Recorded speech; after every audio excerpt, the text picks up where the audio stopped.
and I'll haunt your nightmares. Little did you know that I like fear. When you turn, I'll be right there. You should be afraid, you should be scared. Out of the darkness, out of the fear, here comes the monster waiting in there. Heart rate is rising, some call it scared. You'll feel the chill start raising your hairs. It's too late, you're here now. I hope that you're prepared, cause there's no getting out. You can feel the energy, dark like a cloud. Electrified by panic, terror and doubt. Don't cross me or you'll learn quick the hard way that I'm not one to mess with. I got a mind and that mind's full of mean tricks. I'll plant a seed in your red where the fear will stick, and I'll haunt your nightmares. Little did you know that I like fear. When you turn, I'll be right there. You should be afraid, you should be scared. We're all alone, you're on your own. It's you and me who's going home. Look up, cause I'm right here. Welcome to a real life nightmare.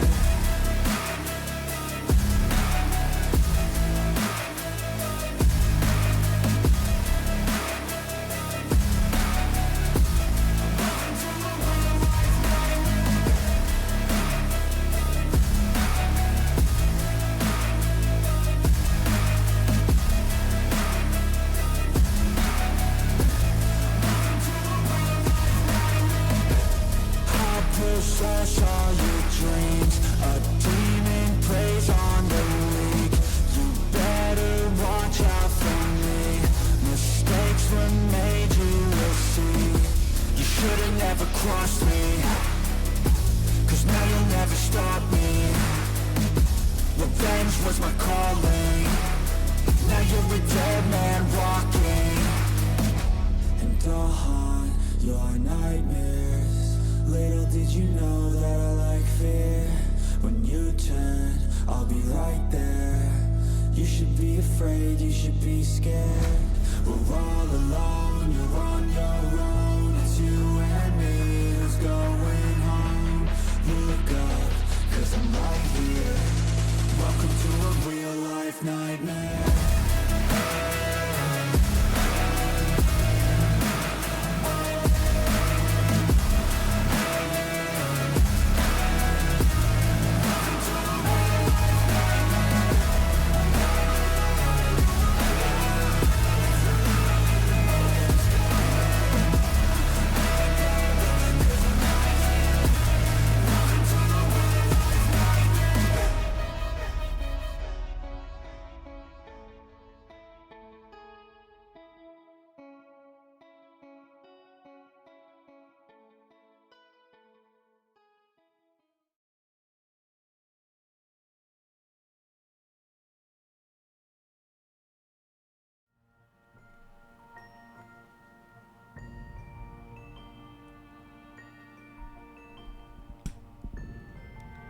Good evening, everyone. I am the Dreadist, and welcome to my shop of all horror and dread. Please take a seat and enjoy the show, because today we are playing Amnesia Rebirth. But first of all, let me welcome my wonderful viewers. Congratulations, Nekio, for the first, and welcome in, Zeph. And thank you for the brick, which I lost. But I will not give up. I will get the brick one day. I might need a pair of scissors, but I will get it. And why are you sniffing me? What's that about? It's concerning. It's probably nothing too bad, but I feel like a bite is incoming. However, while I wait for that, let me talk about today's game. because today we are starting a new game, the third one in the Amnesia franchise. And before I say absolutely anything else, I have to thank someone really special, and that is the person who founded this game on my throne and made it possible for me to even play it. So I would like to give a shout out to the wonderful Linkberry who bought this game and made it possible for me to live stream my adventures in it, since I have never ever played this game before. And that will be really interesting, because with the first game at least I played it before. The second game not so much, but I heard about it. I've seen bits and pieces of it. Here, I know even less. I think I started with licking. How is sniffing more concerning?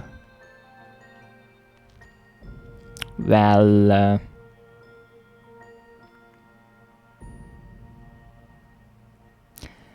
that's actually a good question. I guess the logic behind it is that with sniffing, I make the assumption that I will get bitten soon. With the licking, not so much, even though it could mean it. But that's more pleasant. Yes.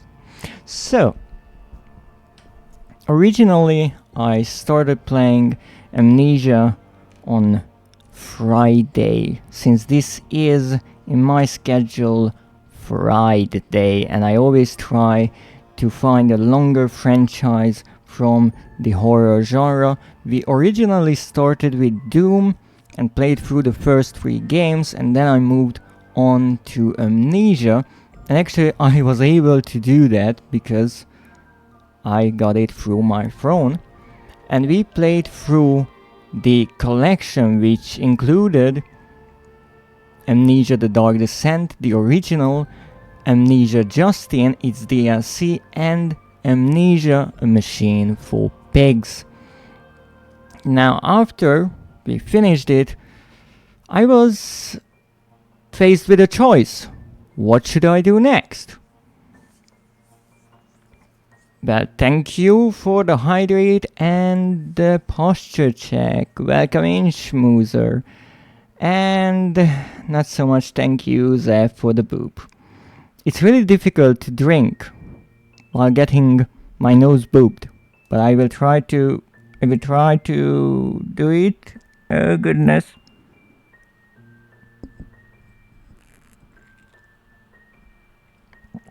It doesn't fit.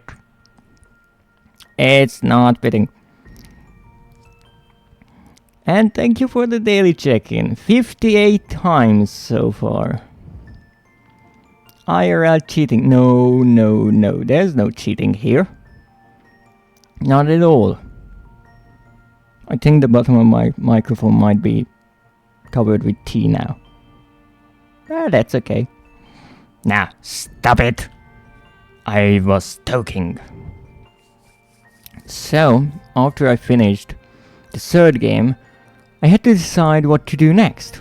And honestly, I didn't really know. Should I go back to another game? Should I start a new one? What is the best? If you think about it, isn't a boop a posture check? No, I don't think so. Oh, look at all those pretty hearts. In case you don't know, Schmoozer has been drawing these wonderful custom heart emoticons or icons for people, and she was so nice and actually drew one for me that you can find as one of my free follower emotes. And there are quite a lot of them at this point. I'm not sure How many shmoos are posted so far? I think 8 of them. I love the idea, but the artist should stop drawing. These aren't great looking. They are great looking. Hello Kitty Island Adventure was fully ignored. No, it was not. It was not, but I don't have that game, you see. So I made a post about what I should do next, and the options I had were either go back to the first 3 Doom games and do some trophy hunting, start Doom 2016 since that is part of my PlayStation Plus subscription, go back to the Amnesia games and do some trophy hunting, because as you can see we are at 75% overall, which is really nice, and I'm absolutely thrilled that I was able to get all 3 endings of Justine without looking up a tutorial. But honestly, I thought I just finished the Machine for Pigs 3 weeks ago, and I got the last ending of Justine 2 weeks ago, so that would be a bit repetitive to just go back and start looking for Tinder boxes or notes. And the 4th option was, let's play the next Amnesia game, or start an entirely new franchise. And I decided on playing Rebirth because a fellow VTuber called Adrian Card left a comment on my post, and he actually played through all of the Amnesia games on stream before, and I remember I saw a few tidbits of it from Rebirth and the Bunker, but I could not understand a single line of it because it was really late into the game and I had no idea what even the synopsis of these games are. I know actually the Bunker much better than Rebirth. And he said that Rebirth expands on the lore of the Amnesia franchise overall. So it's not, as much as I could understand, it's not an entirely separate game. Because you see, the original Dark Descent started everything back in 2010. It was developed by Frictional Games. And then they added Justine as a DLC, which I have to say, I don't think I played before.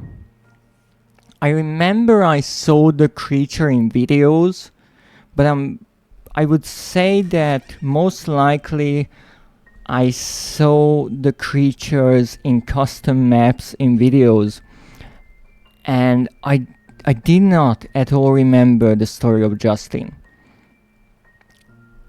And so far that is one of my favorite bits in this entire franchise, because I think it's really clever, it's short, but it really brings some interesting ideas into the game. It has nice puzzles. It does not hold your hand at all. It's not one of those games, you just figure it out. And I had to spend quite a lot of time figuring it out. But it was fun. And it doesn't really go into any supernatural thing. It's just somewhat realistic horror, and maybe that gives it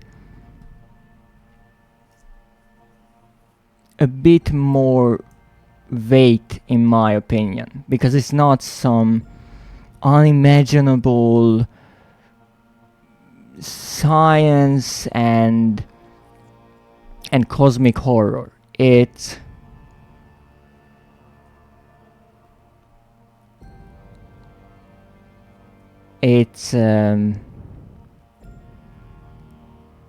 believable. It's actually something that I could fully envision happening in real life. And then in 2013, A Machine for Pigs was published, but the tricky thing about that game is it was developed by the Chinese room. It's not made by the original developers. And as I played through it, I talked about it multiple times that it kind of shows it's different in many ways. It's not necessarily worse because of that. It's different. And I think it is really up to the player to decide which version of Amnesia they like more. Because whereas The Dark Descent is more of a game with puzzles and interaction, A Machine for Pigs is more like a narrative story that you experience. You mostly walk through it. It has more reading, in my opinion. It's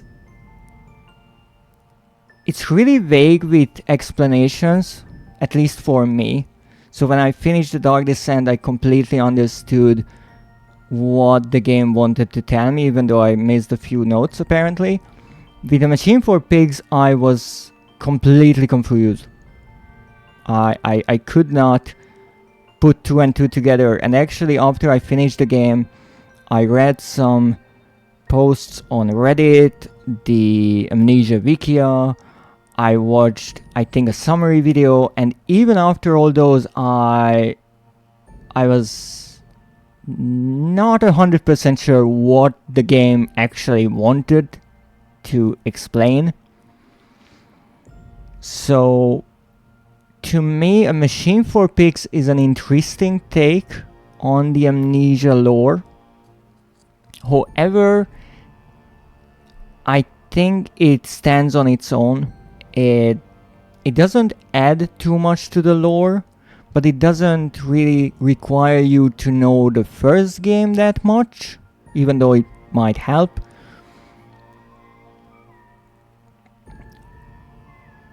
And to me at least, I prefer the original game.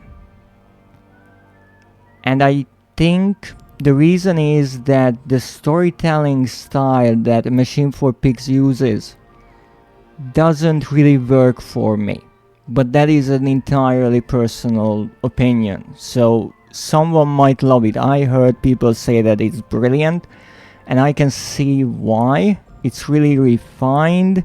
The writing is really detailed. I love the wordings. I love it. I think it's really clever. It uses so many rare words. I will be able to learn a lot of old words from that game, but overall, I don't necessarily look forward to replaying it that much. It's really kind of long and a slow burn, even more of a slow burn than the first one. And even that was really patiently built up to have that atmosphere that it needed for the scares. But A Machine for Pigs worked much differently. Now this game, Rebirth, was released in 2020. That means 7 years passed between A Machine for Pigs and this game. So the entire franchise kind of lay dormant for a long time, but this game was developed by Frictional Games again. So it's the original developers returning to their own franchise. And I think why it took so long was partially because I'm sure they wanted to make it right, since the first game really made them popular and known. And they also worked on another game called Soma. So They weren't developing this game for 10 years. It's not that. At least I don't think so. Maybe they had ideas to expand on the lore from the get-go. But let me look at the chat because I don't want to miss any messages. Thanks for reminding me. No, I posted 16 so far from planned 40. Well, get to posting because I would love to see them. And we have some arson. I think Zep's answer to a slow burn is arson, which is kind of fitting, I guess. And in an Amnesia game, let me tell you, arson is always a good choice because fire illuminates things.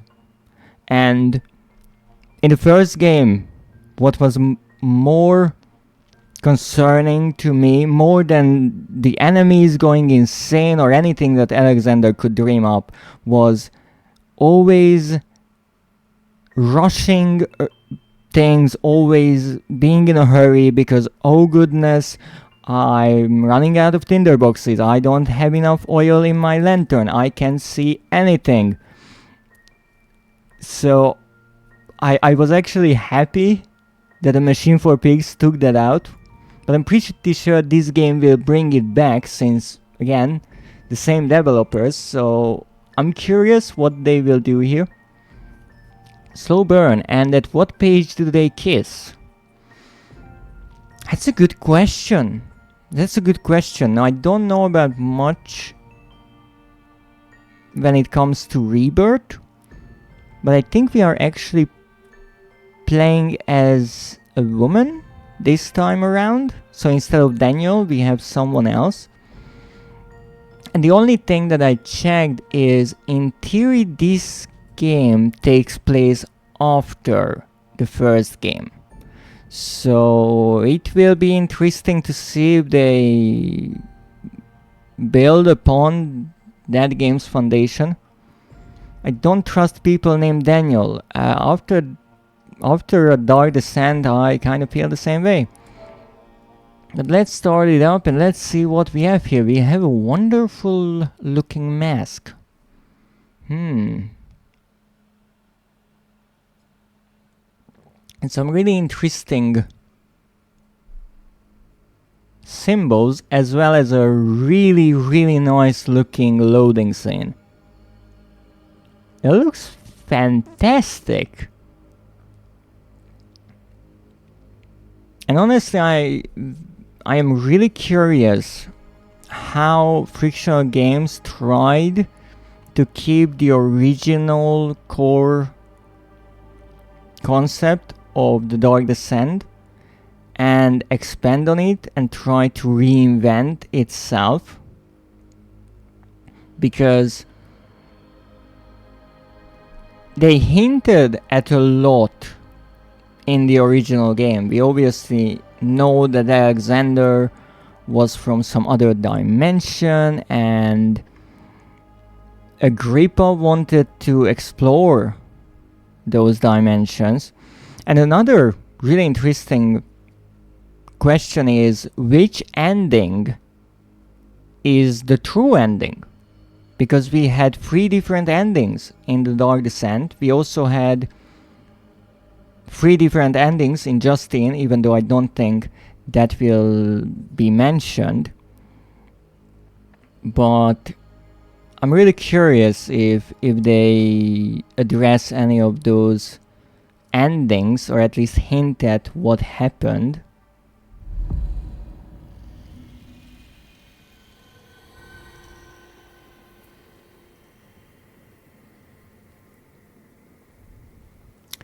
Ooh, really nice image. I do believe that is our main protagonist, but I have not the slightest of clue what is towering in the distance, surrounded by sand. So press X to continue. That's nice. Set the gamma high, then turn it down until the O is visible but the X disappears. But actually I can, for the first time maybe, see the O and not the X. A traffic cone. What do you mean by a traffic cone? Also, let me see. Speaker type. Home cinema, medium TV, small TV, night mode. What's that? When you're playing the game in the middle of the night, you should be quiet. So the game is not screaming, but you are. The thing in the distance. Ooh. It's a really odd looking traffic cone, but maybe you are right. Remote play. Headphones. Well, I am using headphones, but I'm not sure what would sound the best. So let's use the default settings. I'm assuming. Yes, except. Ooh, that's an interesting looking clock. So we have the game settings, language, hints, turns on or off gameplay hints. We recommend that hints are on for your first playthrough. Yes, I can agree with that. Video distortion effect. Enable or disable effects that then can trigger nausea. But we'll see how heavily the game leans into that. Simple interaction icons. Draw a simple dot instead of detailed interaction icons. I want to see the detailed interaction icons, so I guess that is good. Let's see, do we have anything for the controls? Okay, so we have run, throw, inventory. So we have an inventory just like in the first game. Options opens the menu. We have interact, analog lean. What is analog lean? Okay. Open reminders tab, open notes tab, crouch, toggle amulet. What kind of amulet? Jump, check belly. What? Okay, that's odd. Toggle match, toggle text overlay, toggle lantern. Alright. Some are quite interesting, but I'm sure it will be fine. The gamma we already did, the audio we already did, volume is high up. Draw subtitles at the bottom of the screen. Absolutely on. On. Just like that. Normal thing to do. Do you check on your belly? Every now and then? Is that like a hunger meter or something? Subtitle options. What is that? Closed caption. I don't need that. Animate. Reveal subtitle text letter by letter. Now that will be interesting. Fade out subtitles for distant sounds. I like that they try to make it integrated into the game. I like that. Font size. Large, small, default. Alright, that's also nice, because in some games I noticed subtitle text can be so tiny. Even if you make it as big as the game allows it, it's difficult to read sometimes. Okay, I think that will be good. Well, let's go. Let's start. Amnesia Rebirth. Oh, game mode. Original, adventure. That's it. Okay. You like horror, and you are up for a challenging story-driven experience. Darkness and monsters increase your fear, causing long-term repercussions. This is the game experience as originally intended. So I'm assuming it is like the first game. And adventure, you like exploration and puzzle solving, but don't want to deal with horror. You never have to worry about monsters, and you are safe even in darkness. A story-driven adventure that is lighter on gameplay and features a few additional puzzles. Now that is interesting that the game, even though it is a horror game, it provides an option for players who might not be so interested in the horror aspects to enjoy the experience, and even places a few additional puzzles into the gameplay to make it more interesting. So I guess instead of some chase scenes, they opted to use puzzles to fill out certain areas, which is really clever. I really like that idea, but I'm going with the original. I once designed a birthday invitation for my mother and then had to make the font bigger. She kept the title Invitation Bigger font because she thought it was funny. I do like that.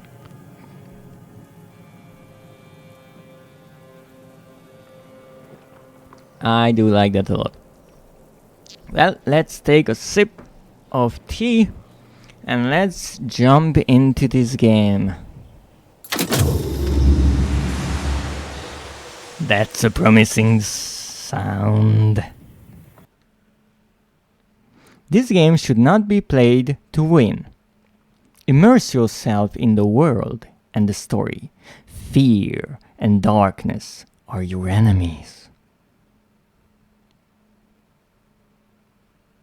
But I guess this game should be played to survive.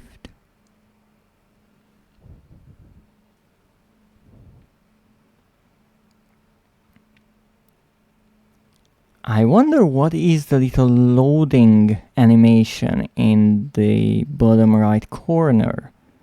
It's like a sketch. And it's filling up slowly. Like a fingerprint?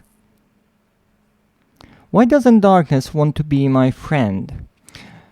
Well, that's where horror games become a bit interesting for me. Because the developers and the game wants me to be afraid of the enemies and the darkness and all that. But I'm not. So we'll see. Or maybe that is a mirror there.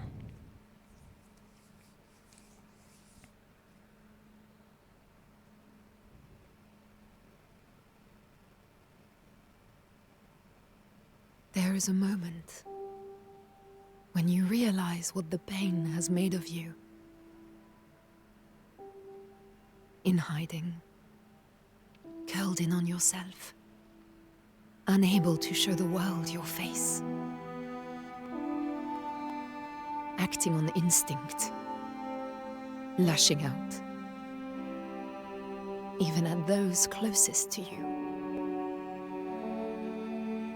Time has passed, and time is a thief. It has stolen your memories. The agony has faded, but so has every precious moment of joy. You have been hollowed out from the inside, and there's nothing left of the person you used to be. But you try.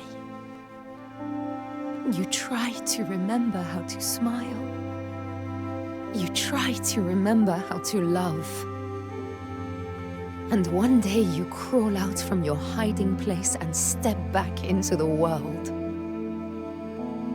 And then, every day, you do what you must to survive.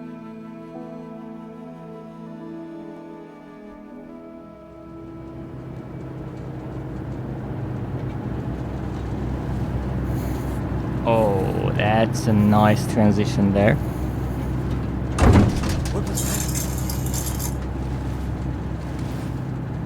Ooh. Nothing. Don't worry. Pretending it's not there won't make it go away. That is true. Salim, it's just turbulence. It'll settle down soon. Yes, yes, I know. It's hard though. You know, your head tells you one thing, but your heart disagrees. Try to sleep. I couldn't. I keep imagining what might go wrong. I know someone who can help you. And who's that? Marka. Oh, I had no idea you brought him. I didn't want him to be lonely. I know, my heart. It's good for him to have an adventure, but he'll be glad when this journey's over, I think. He's had a hard life. It And shows. there's so much more to come. Alex? Terry, him. Get up here! Ooh. Hello, this is Sandra, Algiers. Can anyone read me? Mayday! Mayday! This is Cassandra. Do you read?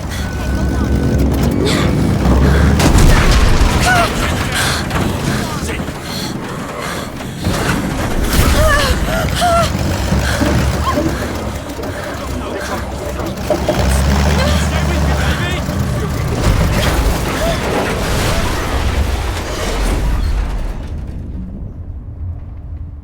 So I guess this is how the expedition started. But where were we? Looking out of this airplane. That was not an earthly sight. Don't forget. Don't lose it. No. No, come on. Need to find him. He must understand. Don't Ooh. forget. It's her. It's all because of her. Focus! I am Tessie. I am still Tessie. What? Where?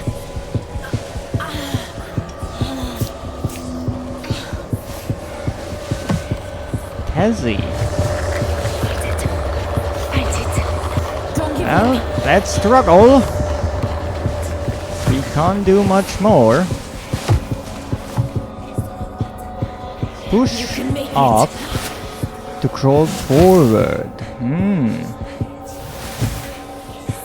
That's interesting. Don't lose yourself. Why are we so worried about forgetting?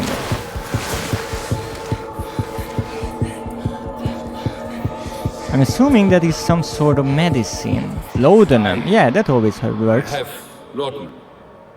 It will help, but you must try to keep calm, or it will get worse. Do not allow yourself anger. Do not allow yourself to fear. You understand me, Tassi?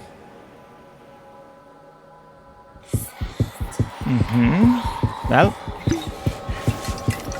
bottoms up.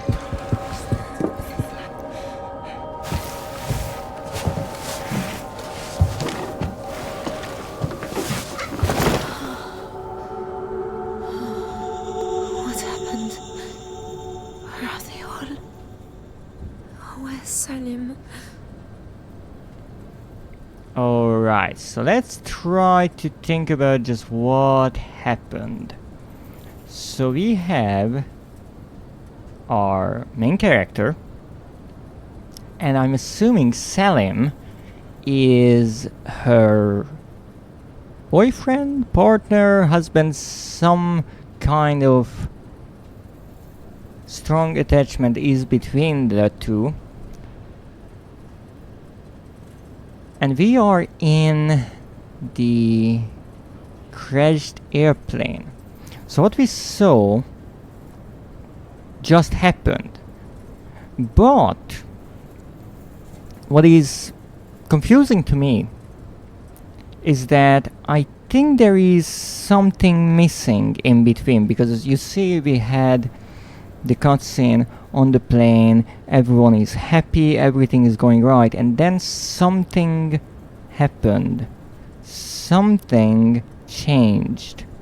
Not in the plane, but outside of it. They were somewhere else. For what reason, that is left to be discovered. But the plane crashed. Now it's a good question in which world the plane crashed.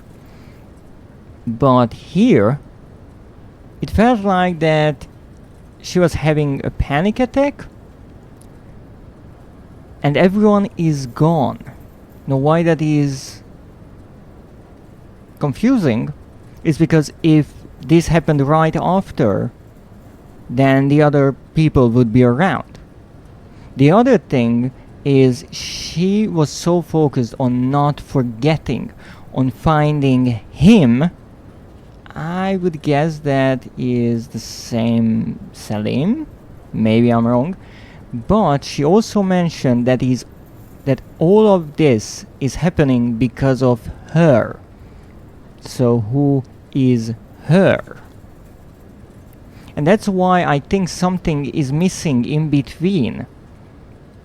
Because these things she referencing, that she is talking about during this panic, she had to learn about these things. So we are either missing some event between the plane getting into this otherworldly turbulence and waking up now, or something happened before the entire plane ride itself. Which could be because she has this memory of someone giving her the laudanum and saying that it could help, but she has to stay calm and not be angry or afraid. Now that is interesting because that would suggest that she already had some trouble with keeping herself composed, but I don't know when. Is that a new thing or something that's been happening for a long time, and that is why she knows laudanum? But we have to figure all that out. Nonetheless, really clever start. However, it's a good question why we are suffering from amnesia once again. Because I think in the first game was the best explanation of that with the sort of amnesia potion. Here, we don't know yet, but again, I think this game will lean much more heavily into this sort of paranormal, mystical world. So there might be some interesting things happening that couldn't be explained just so simply. Now what is this? I have to remember, she will die. Find Salim. Okay, so I guess this is Tazi and Salim. And this is a reminder. So it is a real reminder. It is a note that maybe Tazi herself left for herself to be reminded of something important. And that is interesting because that would mean that she was aware that she will forget, that this is not something happening from one moment to the other. This is a process, and she was fighting against forgetting. She knew that she would forget, so she left notes for herself, just like how Daniel knew that he would forget things, and that's why he wrote a letter to his future self. And we have memories of the laudanum. have laudanum. It will help, but you must try to keep calm, or it will get worse. Do not allow yourself anger. Do not allow yourself to fear. You understand me, Tassi? I'm also not sure if her name should be pronounced as Tezzy or Tazi, because I hear it slightly differently from different characters, but maybe that is just me. Oops, my apologies for the little trouble there. I would forget to read the notes. Fair enough, and in a way that could happen if we miss something. Toggle text. Oh.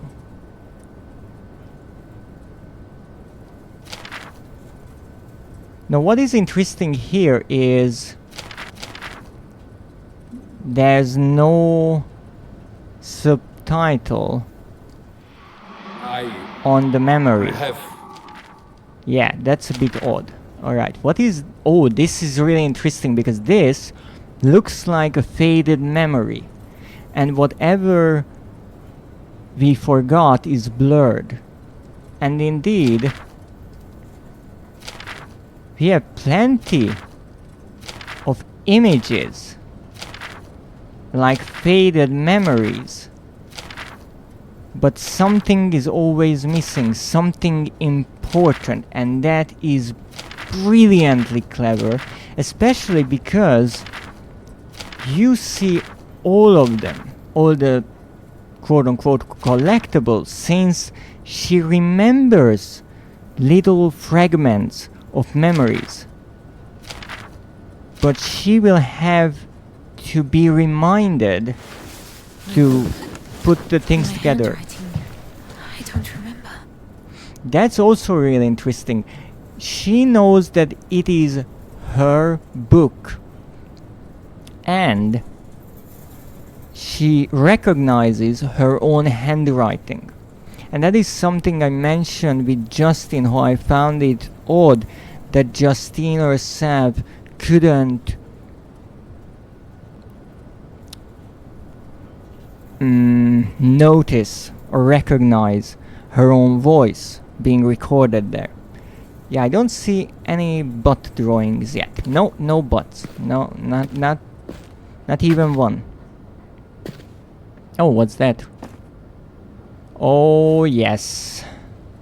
We can indeed pick up things, rotate them around, grab them, throw them down. The wonderful Frictional Games engine is at work again. I do believe that in the first game the developer studio used their own in-house engine, and I would hazard a guess that this is an updated version of that custom engine. What's that? Can I open it maybe? Because I see something written on it. Cat tongues? Is that what I'm reading there?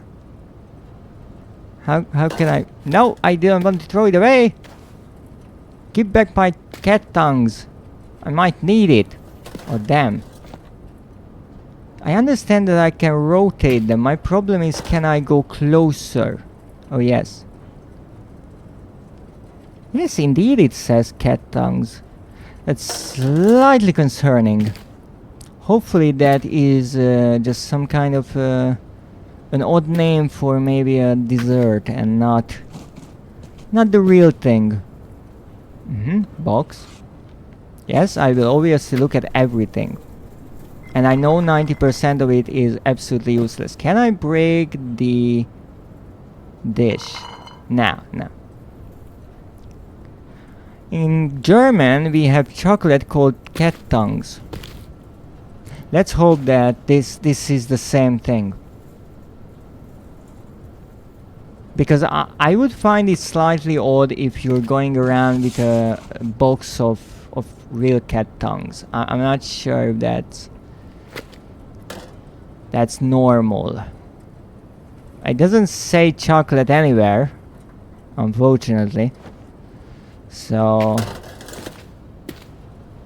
I will be left here hoping. Now, what else do we have? Another plate. What's that? Not the slightest of ideas. Maybe a pillow. Mrs. Ritter. Mr. Hanechi. Doctor. Hello? That's the doctor. I'm here. I'm here. Okay, we have the doctor. Of the Cassandra. Can anyone hear me? So the plane is called Cassandra. Hello. Hello. This is Tazzy. This is Dr. Metzian. Mrs. Ritter. Useless. Is anyone there? Alright, well, apparently the radio only works one way. And I have to say, this looks absolutely gorgeous. Again, the light just looks beautiful. I am here with guests. I love the rays of the sun shining through the glass. The colors absolutely gorgeous. Can anyone hear me? Come on, work.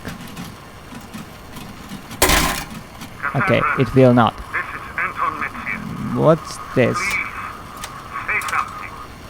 Do I have to do something with these maybe? I'm not sure if this would have the radio at all. Save the battery. This is Dr. Metzian. I will try again later. Okay. Well, we didn't do anything, but we got further into our adventure, I'm assuming. Move the right stick in circles while holding the wheel to turn it. Really clever idea to teach the player how to manipulate items in a safe environment. But I guess the only thing we can do is get out of here. It's so hot in here. Okay, that was apparently not just some random garbage. Cockpit door handle. The handle to the Cassandra's cockpit door. So we have another tab in our little book. And we can take it out or combine it. So I'm assuming that I cannot open this. Yes, I'm a genius. Alright, so we have a little puzzle on our hands. But first of all, We've got to get outside. Yes. Yes, this is exactly what I wanted to say, that we are in a little sort of headquarters, so I'm quite sure there has to be some kind of note or information that we can use to figure out just what the heck we were doing here and maybe what happened. So, what's this? It's a flight plan. Toggle text, that would be good. Mason Blenchy Airport flight plan. 12 passengers and 2 crew members. Plane Cassandra, owner Sterling Shipping London, Great Britain again. Something with a British connection, just like the second game. Model Douglas DC-3, call sign Cassandra, pilot Nicholas Messon, flight time and date March 3rd, 1937, 8:30 a.m. Flight route KS, French Sudan via Insala, Algeria. Estimated flight time leg 1, 1.5 hours, leg 2, 7 hours. Ooh, so this was a long flight, apparently. Nothing on its back.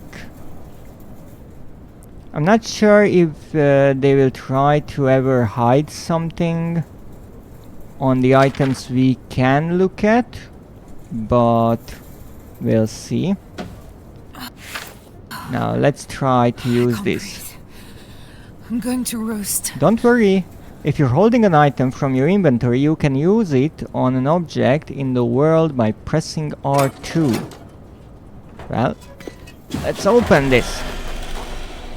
What is that on our wrist, I wonder? Oh, Mother Mary. Okay, whose blood is there? That's a great question. Help! For God's sake, help me! I remember people were hurt in the crash. I was here, I think. Where did they go? This My is son. really, really interesting, because It's all right, my friend. We'll get you out. apparently I was right in my guess that Leon, Jonathan, give us a hand here. indeed something happened between the crash and now. So we were here before. The question is, how much time has passed and why are we back here? In my case, left side, bandages, quickly.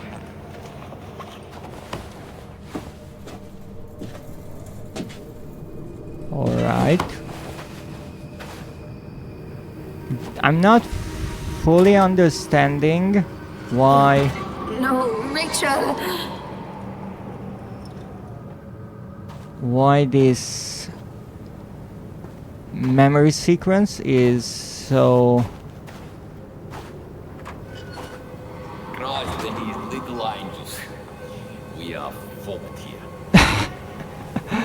so segmented, but I guess that is to mimic how we remember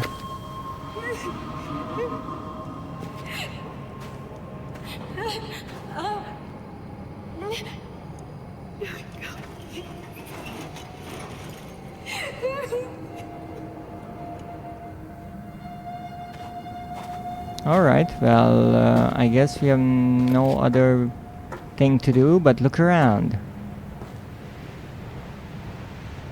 Toggle text, exit. So wait, there are different exits? Maybe I should check those. And I guess that is where the engine exploded for some odd reason that we don't know, at least yet. Exit, exit. Doesn't look like an exit. I can't stay in here. It's just going to get hotter. Understood. It's too hot in the plane, so let's go out into the desert. And do we have anything useful here? Oh, come on. Don't be like that. Yeah, I don't think that will help much. That's a camera. Not exactly useful in my case. Another camera. Bit more useless.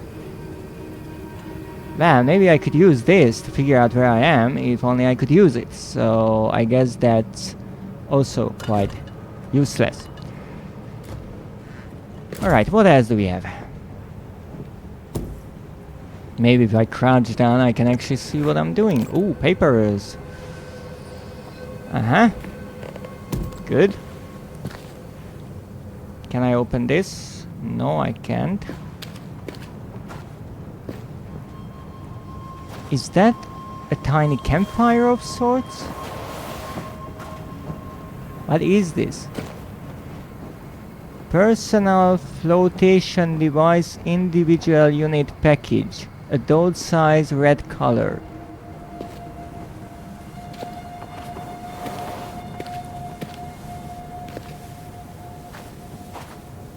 Alright. I'm not really finding anything of use here, which is concerning because I don't have anything of use either.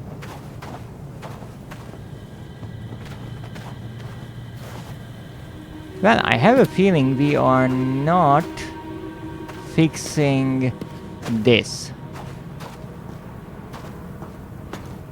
Now let's look around because I have to say, compared to the first game, oh boy,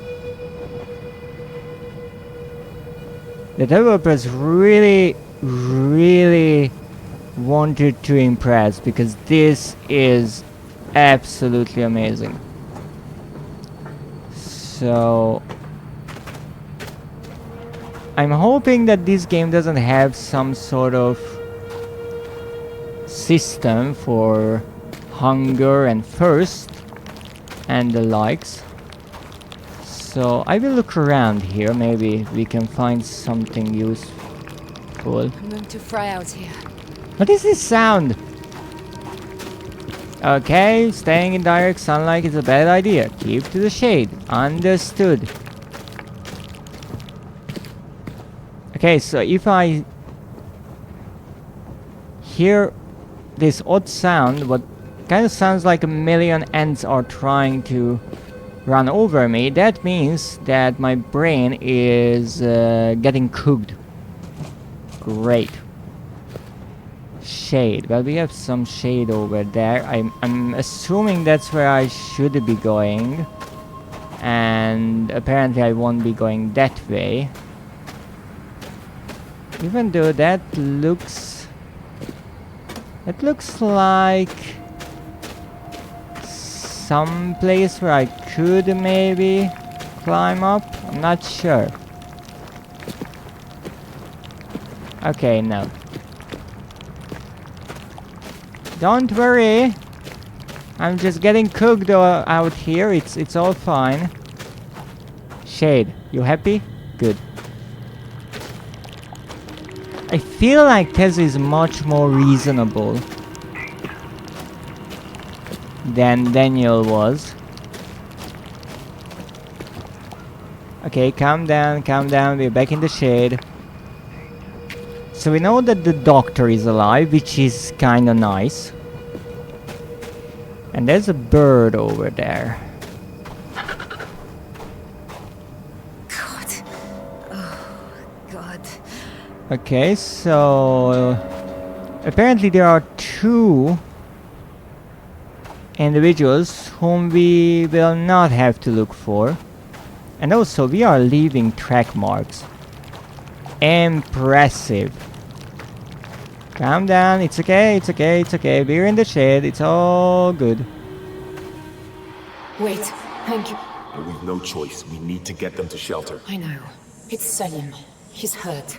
You know what he's like. Let's get him down there, then you and I can sit on him while the doc takes a look. Don't worry. The caves aren't far.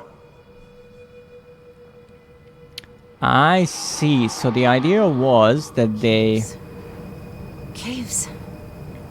they crash landed.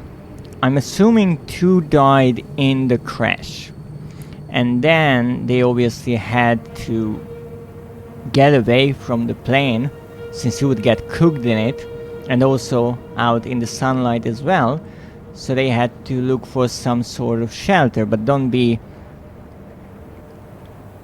fooled by the desert, because during the night it becomes freezing, so they would also need shelter because of that. Now, if you remembered this, so indeed, just as I thought, we slowly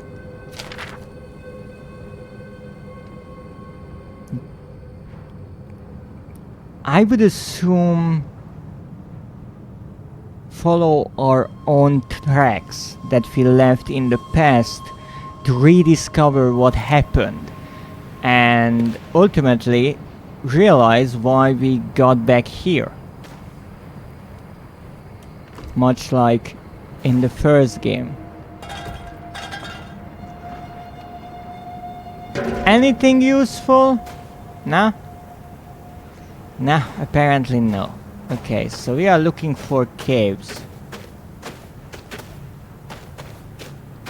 Yes, I'm trying to run. This is me running. Don't insult me, game. This is the best I can do. Look at that run. Cat tongues! That's all I need. Okay, I'm getting cooked again. Not good. Salim! Salim, are you there?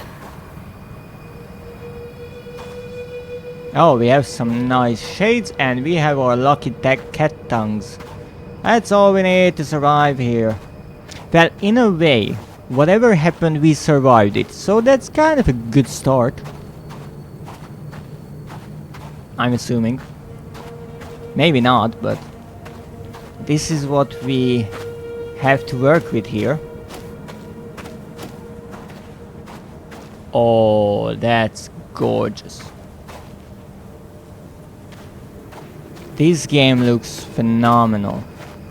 I really have to say it.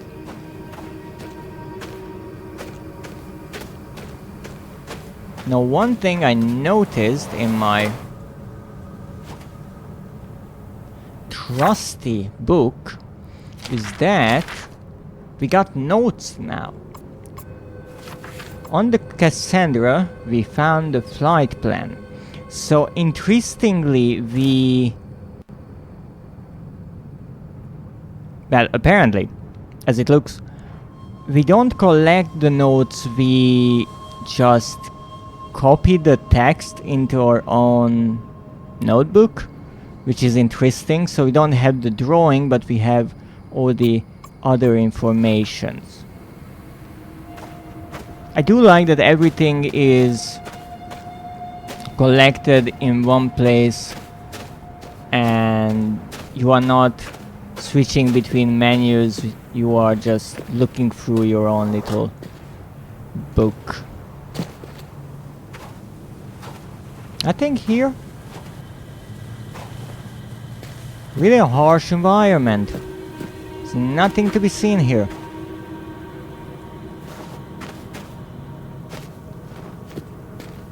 Oh, where are my cat tongues? Ah, okay. That's all that matters. They bring good luck. Or at least I hope. Now where should I go? There or there? Well, I would assume... Can anyone hear me? Hank! Doctor! Actually, I don't know where to go. Because I wanted to say I assume this is the wrong way. But maybe not. And there I see something in the distance that might be of use to me. But what are those? What are you? Oh, that looks But it's good, isn't fascinating. it? People have been here. So, we'll be shot with salt instead of dying of thirst. I agree. Leon. What? No point getting your hopes up. We're in this shit.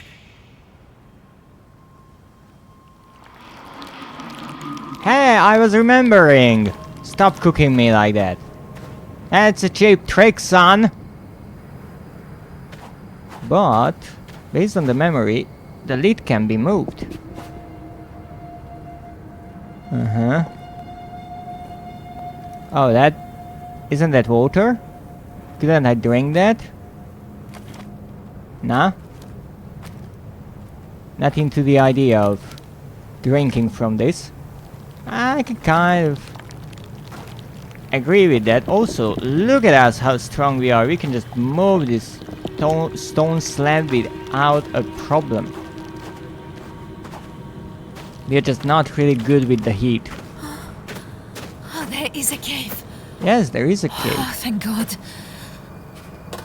But here's a question. Chocolate! We found chocolate! What kind of chocolate is this? Is that... I think... angels? That's probably a good sign. Well, we have chocolate. Everything is better with chocolate. At least that's what people say. Oh!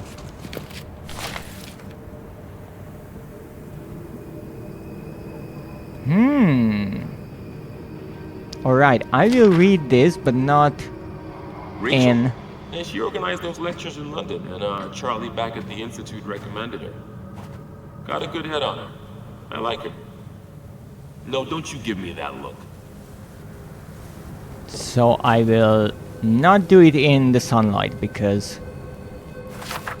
reasons. Hank's notes. Rachel Hot. Maybe she is, I don't know. Chief People Wrangler. Papers. Travel from Croydon Airport. Breath of fresh air. Must thank C for suggesting her. On top of everything, much better at it than me. Need to give her a bit of time to get to grips with the local scenery, but very promising start. Hopefully she can be a permanent fixture for future trips. Okay, I don't know who Hank is, but we'll slowly figure it all out. Oh, that's not a good sign. But it was really sneaky to have the piece of paper underneath the chocolate. So, I have a feeling we will return to this game later on to look for items we missed. And what is shining here? It looks like something was casting a light here. Maybe I'm wrong. Aha. A postcard. Susan, dearest Alfie, the stories don't do this place justice. It is amazing. You've never seen anywhere as busy as the market in Algiers. The smells, the flavours, the colours, and the noise. I may have picked you both up a little something. You never know your luck. All my love, always. Dad. I have to say I absolutely adore the addressing here as dearest. I think that's so nice. Alright. All the notes you've come across and storied in your journal. Are storied in your journal. Yes, indeed. It's right here. Oh, this is part of the Cassandra. Well, we are not in the plane, but I guess it makes sense that this postcard is from the plane, since it was in one of the briefcases. No, I'm pretty sure I have to go this way, but obviously I will go the other way, because... Look, just because the game tells me I should be doing something doesn't mean that I will. So let's see what happens if I go the other way. Maybe we find a secret, maybe we die in the heat, maybe we get a trophy for it. Who knows? Also, I have to say, it's so impressive that there are footsteps left in the sand. Love it. Now we can go as far as we want, as long as we can find shade. So that's really all we have to do. Okay, apparently that's too steep. Understood, not a big deal. We have another way to go. Oh, you poor developers, you think that you can stop me with a steep hill? Ha ha! Who's that? Oh wait, I thought that was a person. Ha ha! I found sand. Well, frick, I don't have shade here. Well, I will just cool down here and then I will continue. Yes, son, take that! I have shelter from you. For the moment.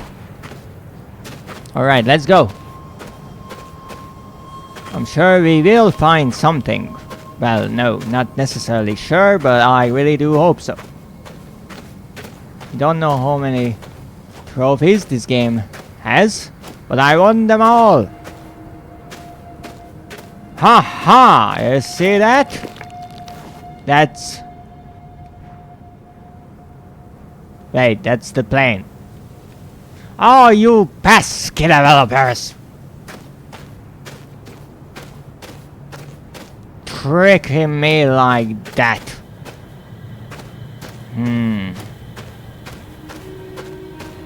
But don't think that you won. I will find the secret. I'm not even sure if there are secrets in this game. Don't worry, it will be all fine. I hope. There's some shade here.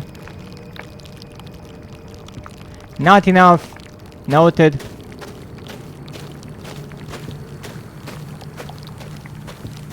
Don't worry. Nice little trinket you have. I'm still curious what it is. Okay, I will follow the shade. Always limiting my genius.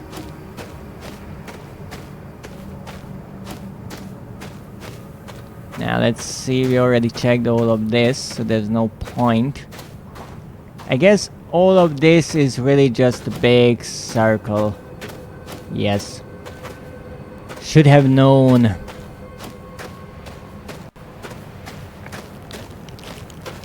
But I certainly already like Leon's charming pessimism. Now, where did I put my cat tongues? Might have lost them, but hey, we got here. It brought us plenty of luck. I have no clue if... I don't think we left these here. So, let's see. So we are moving from one place to another. Just like... Tazzy, look at the hands. Such tiny, perfect fingers. Hello. Hello, my little one. Oh. There is a child?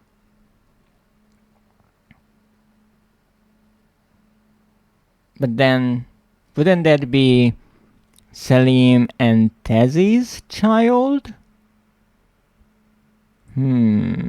Curious.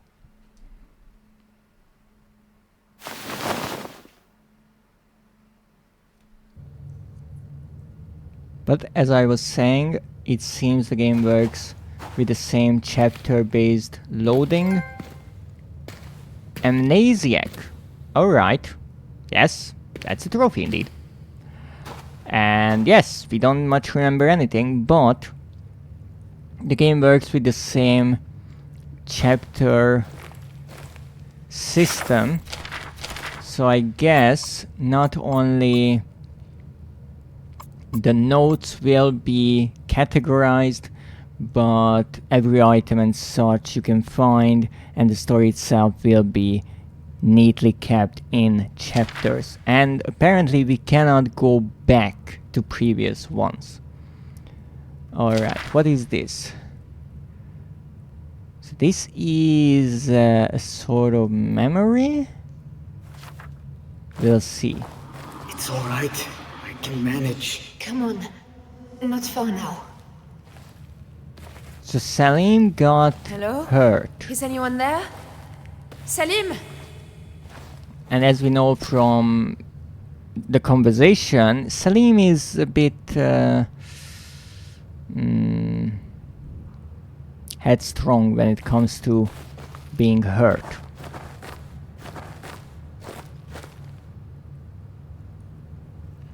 I wasn't sure what I was looking at, but what am I looking at? rags, but they are all bloodied? Okay. Well, not okay at all. Well, that is one bloody chair. Okay, some medkits.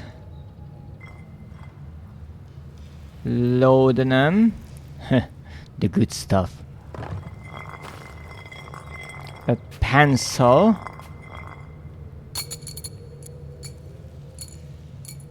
Okay. This is us. Salim and me. I brought this here. Yes, underneath the Eiffel Tower in Paris. Salim and Tessie, August 33. Love transcendence law. And indeed I called it in a way that on the back of pages you can find notes. What is it? I had something to say to you. A whole speech, something poetic, but... You don't need to say anything. I know, it's just... I never thought this would happen. Any of this. You and me, I would never have imagined it. Salim, there is no one I would rather spend my time with. Really? Really? Stop worrying. I'm in love with you, you idiot.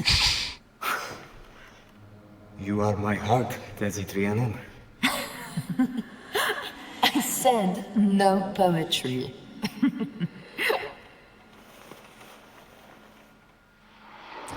I do like that interaction because it sounds so genuine with how she says that. Hold him more tightly, or the stitching will tear. I'm sorry. I will be still. Salim, I have you. I have you. Okay, so Salim was hurt on his side. Like, not necessarily a good place. Well, depending on how deep the wound was. And I guess this was the... Yes, the makeshift bed they created out of a metal piece and some planks and a pillow. So this is where they went first, and they carried some of their supplies, not a lot, which makes sense. And once again, I'm trying to be tricky. I'm not sure if it makes any sense, because that would be the obvious route to take, since the light is shining there, so... Let's humor the developers and see what is the intended order. So I guess this is their flight plan and where they might have landed.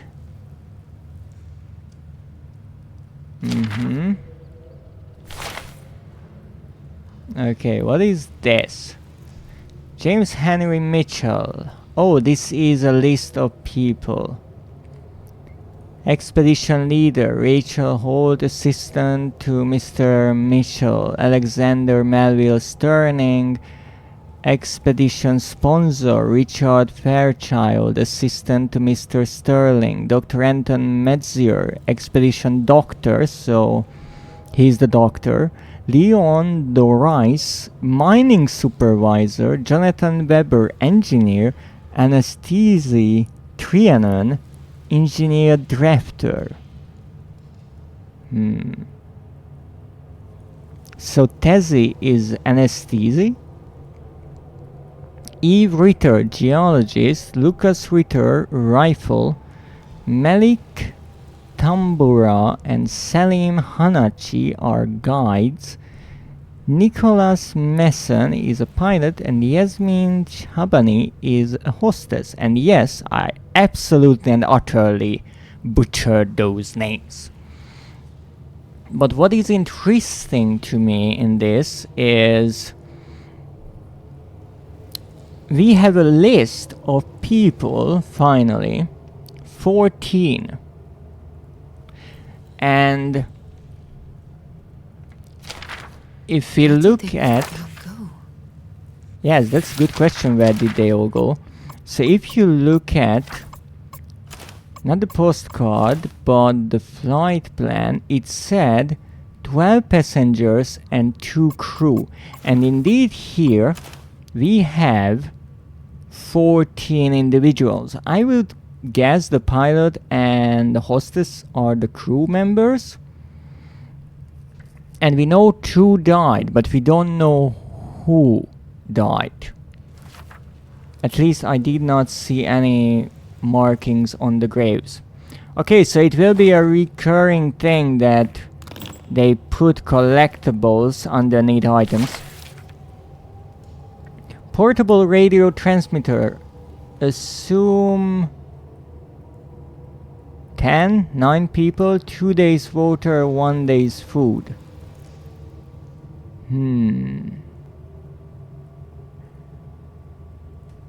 But if that is really 10 there, and then it was changed to 9, that means someone died. Rope, 3 rifles,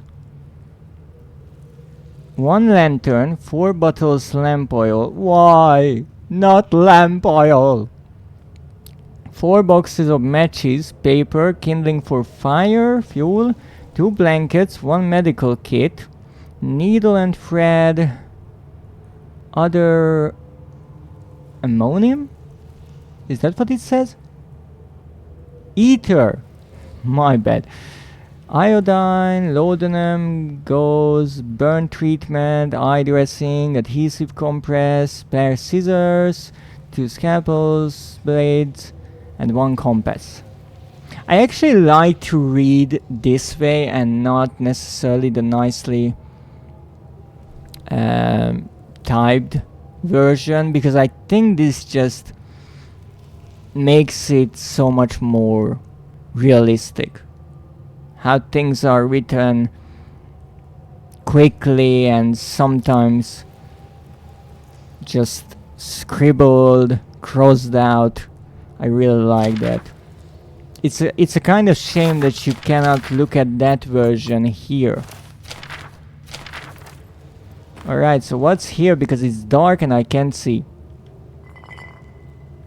Okay, so that's apparently not something I need.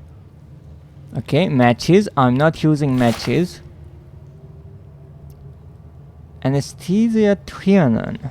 So that is us, I guess. Engineering drafter. Papers. Not needed. What you mean not needed? French National. Travel from Le Bourget. Oh, Triple Crown Mining. So it was a mining expedition indeed. Tessie. Really don't know how best to handle this. Sure, she'll cope in the field. This is not a difficult trip. We've been on much worse. But the last year has been hell for her. That call from Paris. She sounded so broken. Guess all I can do is look out for her. Try to keep her busy. Need to prod Malik and Rachel to do the same. She's got Salim here too, which will help. I really hope this is what she needs. That it can start mending things for her. For both of them. So this is really interesting. This is written by someone else. Just like... Hey, I promise I won't bring this up again, but I know this won't be easy on you. First time out again, you know? So, if you want a break, you want to get away from people, any of that, just say whatever you need. So maybe it was written by Hank. I did not want to do that. Okay, don't press triangle. Okay, these things burn really quickly. Oh no. Really quickly. Well, someone is dead, alright. Not just one. Alright, so who's here? I know him. Lucas, I think. Okay, so we have a Lucas. I have a feeling this will be one of those games where I will start taking my own notes. Okay, so I can light a candle. Okay, here's the question. What is this icon and what is this icon? Because I'm assuming that's just a rock.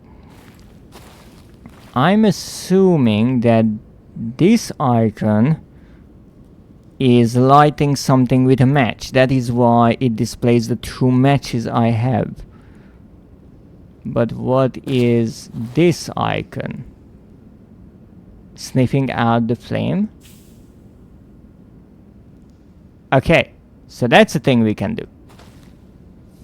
Fun. Yeah, I'm not reading this like this. Well, I'm also not reading it because it is in German. I'm sure it's not important.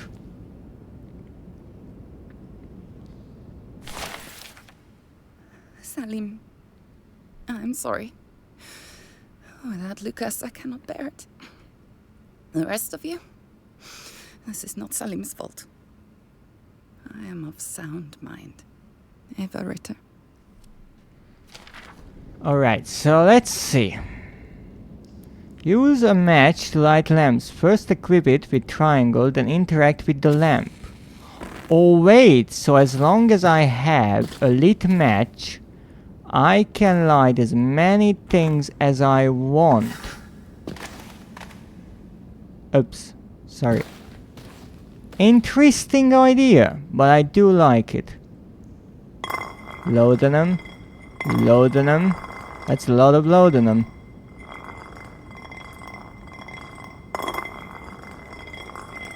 Okay, well, let's take stock of the people, or at least the people who are not dead. So we have a Lucas. He was the rifle. And Eva, who was the geologist. And apparently, she committed suicide after Lucas died. Why can't I touch the body? Cold. Oh, shit. Oh. Eva.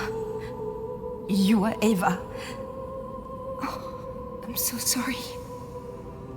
That explains it. Well, both of you, rest in peace.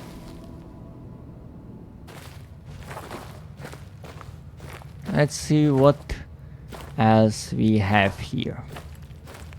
So I guess this leads back to somewhere. Oh, this will be a fun place to discover. This is where we started. Let's see what we have here. Matches! Yay! No, not lighting anything. That is a map. I know, I'm great. Project. Client Triple Crown Mining Company. Draftsman Anesthesi Trianon. Engineer Jonathan Weber. Date March 1937. Jake Sanulama Mine. Alright. So indeed this is a mining expedition. And apparently we are the engineer of the group. What's that? It's a photo of whom? Alex and Richard, October 36.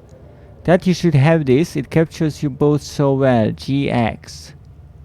Alex and Richard. But I can't. I won't stay here. There's something in the tunnels, I swear it. You won't be staying. You'll be with us, and I'll take care of you. Come here.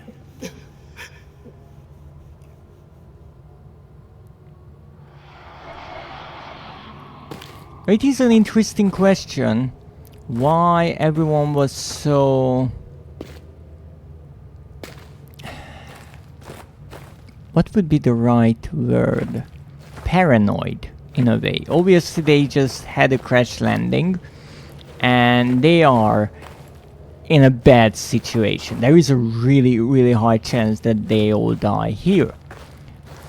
But they are all sound quite afraid by things around here. No, it might be because of that box they found outside where they mentioned that, well, someone else was around here, and Leon so positively remarked that that's great because in that case they won't just die of thirst, they will be killed, which is much better.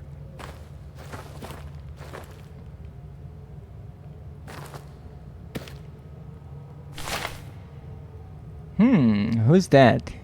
Yasmin Habani, Sterling Company, pass number 9.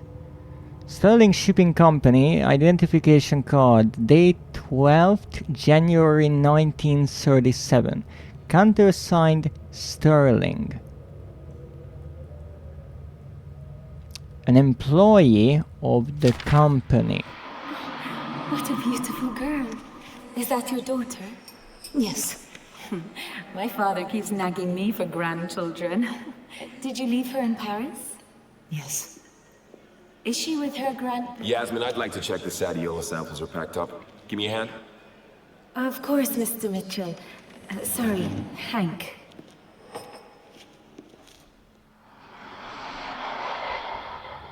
This is interesting because I know for a fact that the developers like to hide information in small details. Oh, a little toy car, a doll, and some clean shirts. Maybe the only clean things we've seen so far. So they like hiding little details, and you see here, if I can find it, we have this memory where Jasmine is asking about this girl, right? And this drawing is in a really quite similar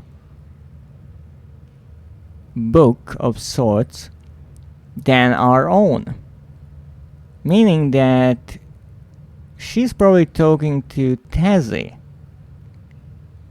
So Tazi and Salim had a daughter, but Hank mentioned something about mending things, kind of suggesting there was some sort of tragedy. So I'm not sure what they are building up to here. And also, Hank knows something. Is that his name? I really hope so. Hank.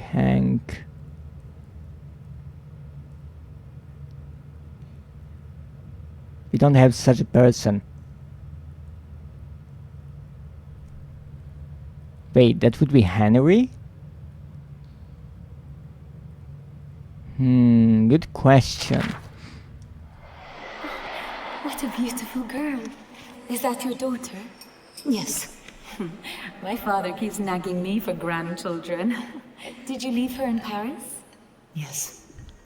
Is she with her Yasmin, I'd like to check the Sadiola samples are packed up. Give me a hand. Of course, Mr. Mitchell. Sorry, Hank. So, Mr. Mitchell or Hank? Yes, indeed, Hank is the expedition leader. And Jasmine is working for the mining company. Alright, so apparently maybe she wasn't part of the crew of the plane.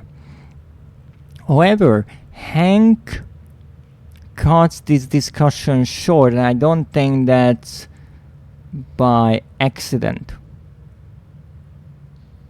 Whatever Jasmine was asking about, Hank knew could be a problematic topic. So something is up, either with the grandparents or the daughter. Algeria continued. The country is rich in minerals. Yes, I guess that's why we are here. Alright. But I guess we should read it. We are here, after all. The colonization of Algeria was rendered difficult by the presence of a native population which already had its own civilization and was nomad and warlike in its instincts. A start was made in the region of the Tal, and then the mountains and high plateau lands were taken in hand.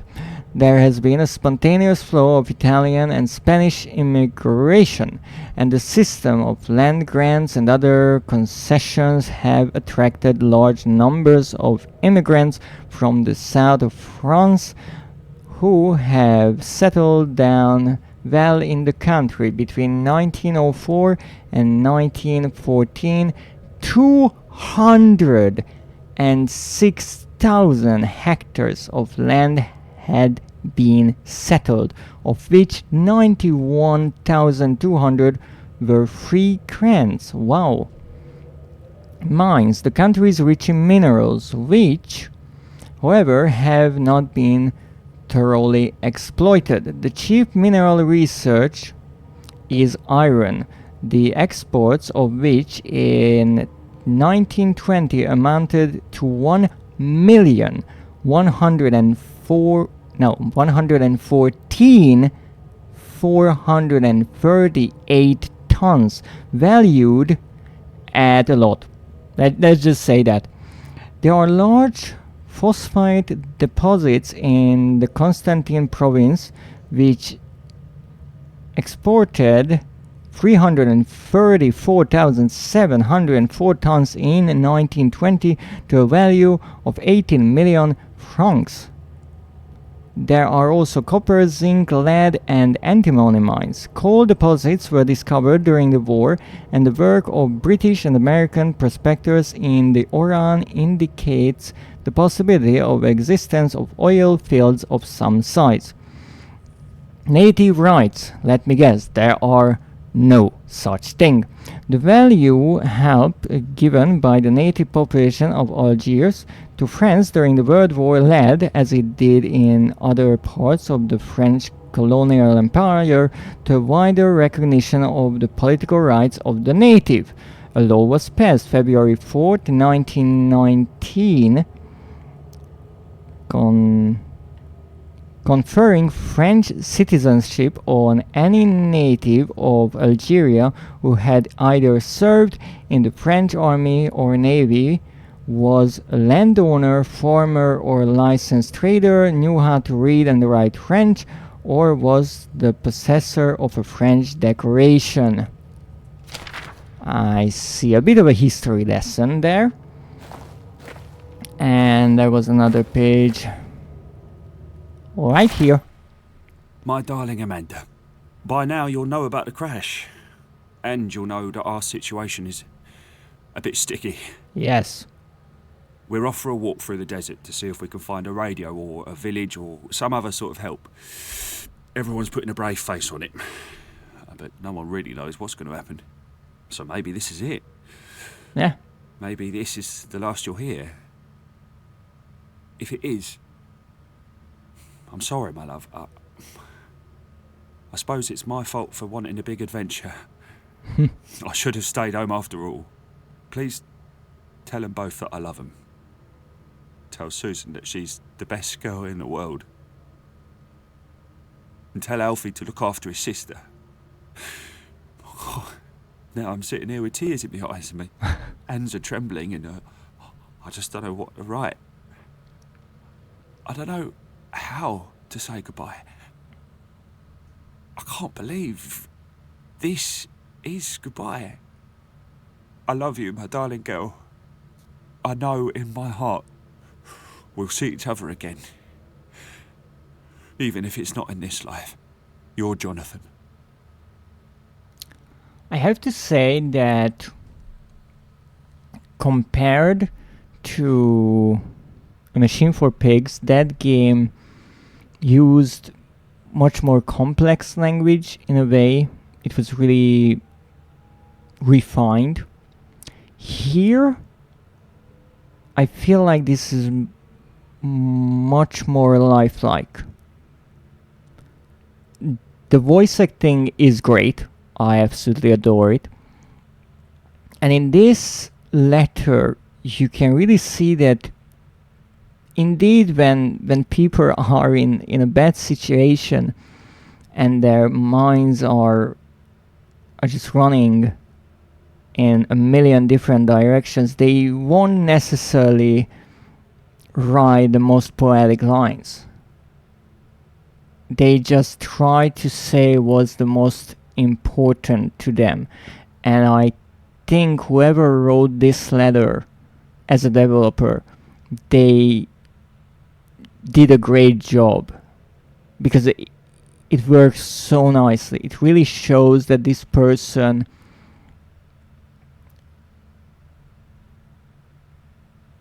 his wife, his daughter, his son were the most important, and he's kind of just lost, not even believing this situation, but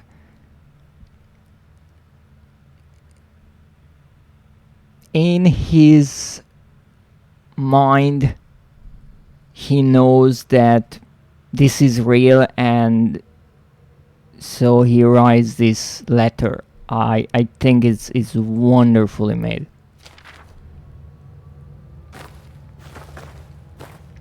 More candles. Less things I can actually see. What's all this? Good question. Oh, what's that? A candle. I don't want to use the candles, but I also don't want to miss anything. Oh, of course, here you put something. Eva. Okay. She was the geologist whom we just find dead. Yeah. German. Will need a visa. Hamburg. Geologist hired by Triple Crown. Good references. Had a brief telephone call. Very German. Very precise.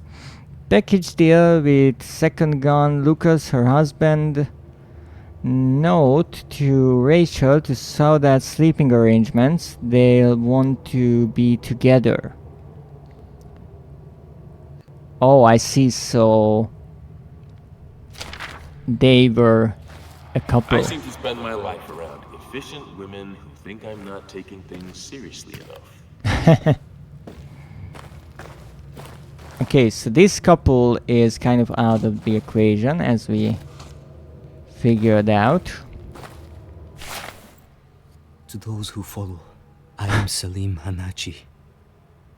I crashed with the crew of the Cassandra on March 3rd, 1937. I and others were injured. We stayed while the rest of the crew went for help. My companions are dead now, and the radio is broken. I cannot wait alone.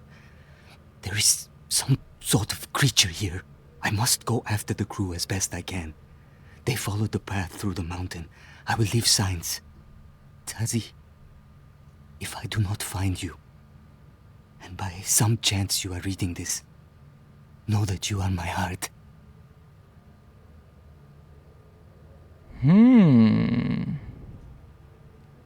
Interesting. Why couldn't you wait? I'll find you. I promise. Interesting indeed. So, the injured were left here. I am assuming, and I think the injured were 3. Lucas, Eva, and Salim. No, Lucas died, I guess, due to his injuries. Then Eva committed suicide because she couldn't take this situation without him. But what I find really interesting is that she, in, I do believe, her letter, actually, yes, these are not good as lanterns. So she, in her note, mentions that this is not Salim's fault. I am of sound mind. So, even though she decided to take her own life, he knew that it would look questionable if the others return. That everyone is dead, even Eva, who apparently wasn't hurt. I guess she remained here to tend to Lucas and Salim. Now, after Lucas died, she knew if she dies too, the only remaining survivor is Salim, and it would be questionable. So she actually wrote that down. That is really clever. Now, Salim, apparently, as the only surviving member, said that my companions are dead now, and he went after the rest of the group. So we know that 2 people died in the crash and 2 died in this cave. Now that means we are down to 10 people, 1 being Salim and 1 being Tazi. But it's interesting that even Salim mentions that there's something in this cave, there's something here. Everyone keeps saying the same thing. They are afraid of something being in this cave. They are not necessarily afraid of dying because they crashed here and they have no food or water. They are paranoid because they feel like something is lurking in the shadows. What is that? I guess it's a little lamp. Again, I don't really want to use my matches because I don't know how often or how many I will get. But I think I will have to light this because maybe I can carry it. At least that's my idea. Apparently that was a bad idea. As you can see, you don't get a lot of time with a match. And one problem is it's on the triangle and sometimes I accidentally hit it, so I can already see I will have trouble with that. So even though this looks like something you could carry, apparently no. So into the darkness we go.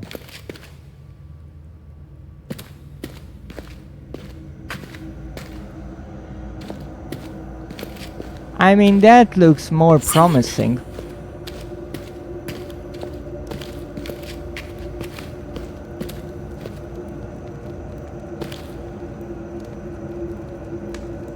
Oh great, more places. A note, I think. Yes, it is. I went to see Monsieur Esperandio at the market, but he has no more work until next week. I know that Tazi has savings, and I know that something will come, but it is hard. It is not just 2 of us now. I want to know that I'm keeping them safe. Interesting. So this is... I wouldn't say it's a note, it's more like...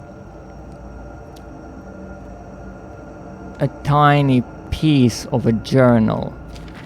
This is from Salim's old diary. Oh yes. Now here's the problem, we have 3 ways to go. And they are all dark, so I guess we're going one way and hoping that nothing will jump on us. No, I cannot see a darn thing, if anyone is curious about it.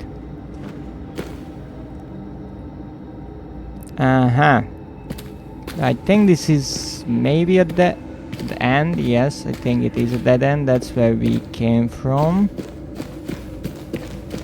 I would say this is the obvious way to go, so let's go on the less obvious way to go. If you don't find light sources, you can press triangle to use a match. I'm not sure this is the best idea. No, this is a properly terrible idea.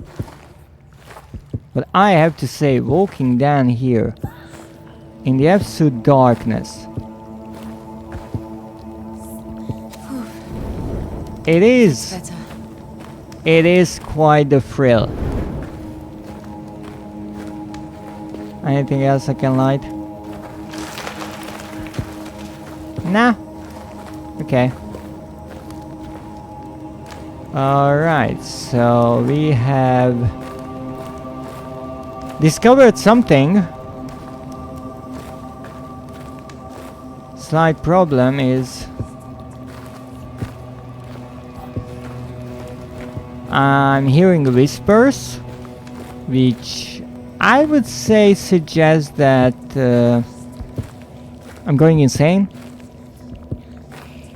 It increases my fear. Interesting. So instead of going insane, now our fear is increased by being in the dark, which kind of makes sense. Calm down. Calm down, Tezzy. Okay, so where do we want to go? Do we want to go up there or do we want to go down here? That's the big question. Well, I guess we're running with a match. What just happened with that match? Just lit it. You can't run with a match? Is that it? That would be cruel. He was hurt. He can't have gone far. I guess you mean Salim, but here's a good question. Oh, that's nice. Here's a kind of question. Salim said that he followed the others who went to find help in the mountains. Which way did they go? Oh. Well, that rules out which way we have to go. Yeah. Apparently, as much as I want to outsmart the developers, it will not really happen.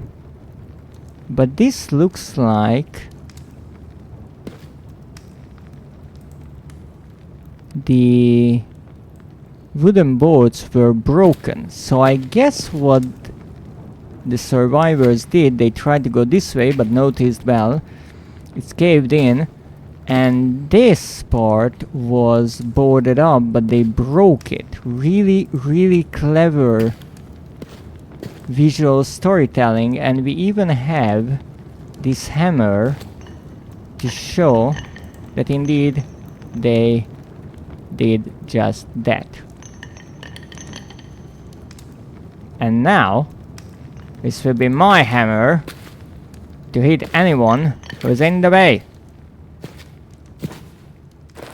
The hammer of Tazi will strike whoever tries to be funny.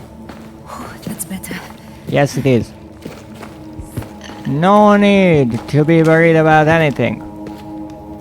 Because if anyone is trying to do something funny, I will just hit them over the head with my hammer.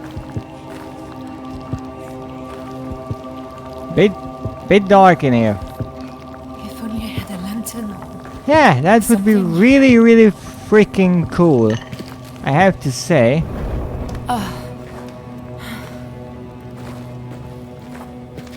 That would be lovely. Is there anything else I can light? Haha! Just in time. Just in time. Perfection. Okay, I still have my hammer.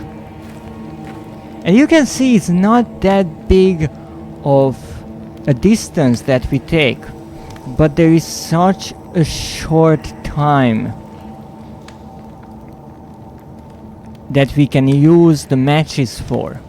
And it's so dark that you really feel completely lost in the darkness. And it's really clever how the developers built up this cave and how the light works in this game, that when you turn around there's not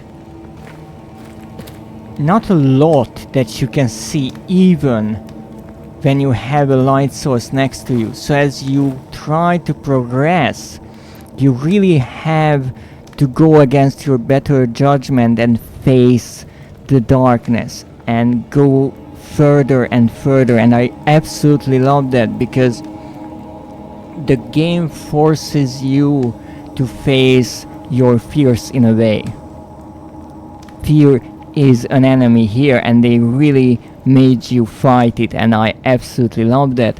The other thing is the contrast is immensely huge. So here it's all nice, cozy. They used all of these earth tones, the fire, the oranges, everything is nice and calm, and then you go into the dark and then it turns to the bluish hue that we know from the original game. You can see it on the walls, and that's so cold and rigid. And so as you move forward so quickly, just with a few steps, you feel like you just went from the brightest place to the darkest one. And also it's really clever how we went from the outside hot, blinding desert to this dark, I would assume kind of cold and really quiet place as well. Oh, we can jump. That's really good, but I saw something here. She's sleeping now. Maybe dreaming, curling and uncurling tiny fingers. I sit here, looking at her, and I still can't believe this. How can I deserve it? Any of it? I guess this is another excerpt from Salim's journal or diary, and it also shows something really clever what the writer did here, that even though these notes are not long at all and none of the memories are really long, some of the documents we find might be a bit longer, like the list of passengers, but not many. So they worked with quite a limited length of text in every case, which is quite difficult. But every now and then they include a kind of visual image, and I really like that, because that evokes that image even though you are only reading the text or listening to the voice telling you. And one example of that where I noticed it is that person's goodbye letter, because there he says that I'm sitting here.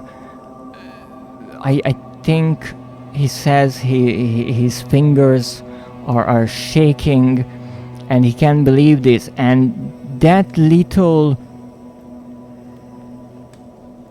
description just makes it so much more vivid in someone's mind, because he doesn't just say that he's afraid. It's the kind of show don't tell method, and here is the same thing, that Salim is looking at his daughter, the little baby, and she is perfect and precious and all that, but he doesn't say that. He says how she's sleeping and curling and uncurling tiny fingers, and you can imagine that, and that's really clever. I really do like that idea, and the writer here was also really clever with the words they used, because we are not talking about some scientist or professor here. I would assume that Salim is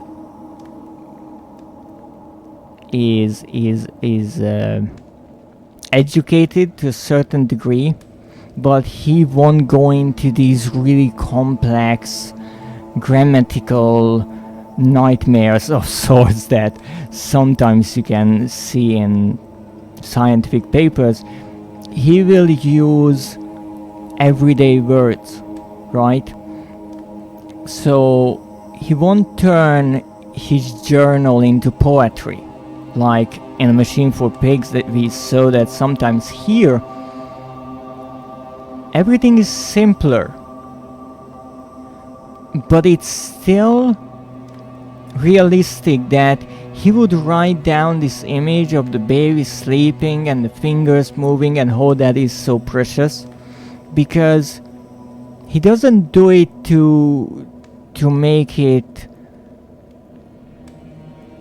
like a book or something. He just finds that nice, and it's all written with simple sentences and words, and I really do like that.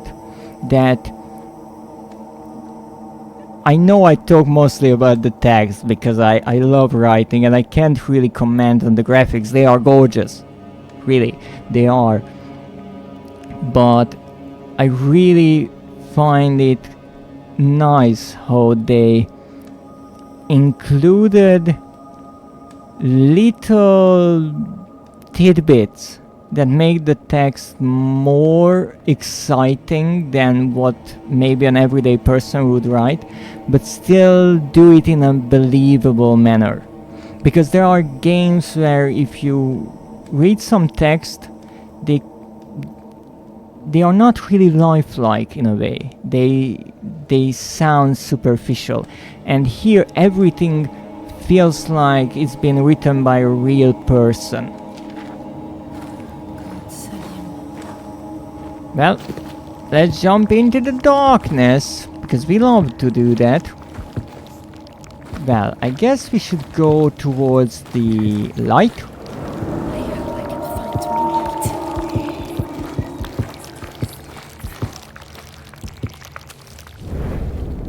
Get fucked, Gust. I couldn't take much more of that. Great. So if I run, the match will go out, so that's an interesting idea. So we are much more limited in how far we can go.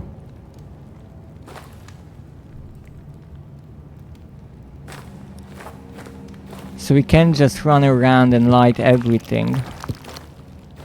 What's this place? Interesting. I have to say, interesting. Is this the wall? No, so we still have two tunnels of sorts. And we have this room. I feel so much better in here. It's interesting, it's a room. Reminds me of somewhere else. It in feels a bit like the shrine at Douvres, back home.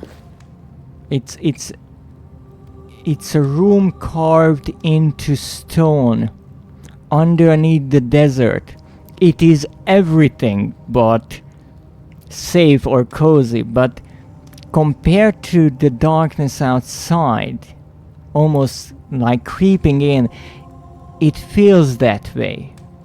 And just knowing that it's closed, it's safe, right? We can close this and then we are all safe from whatever is lurking outside. The beauty of the human mind, I would assume.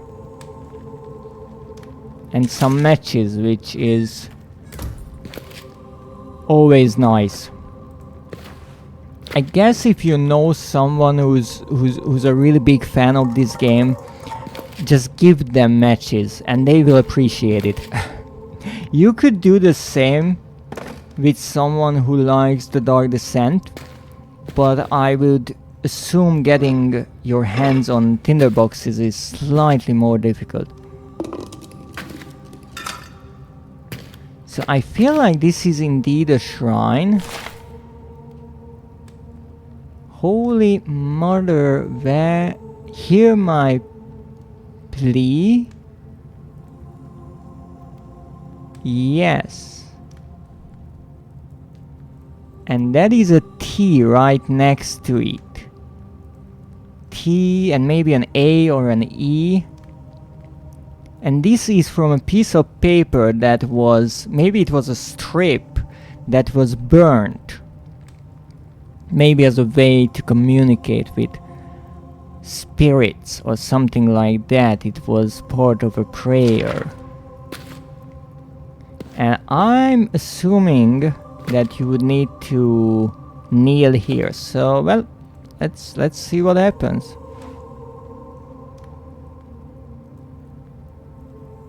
I don't know what it is about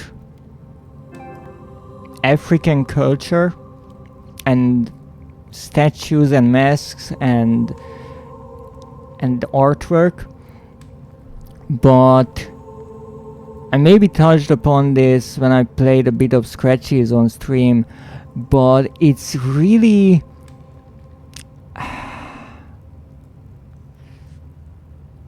unnerving in a way, because these for example, this statue, it's lifelike enough to know that it's a human, but it's not quite. It's really interesting.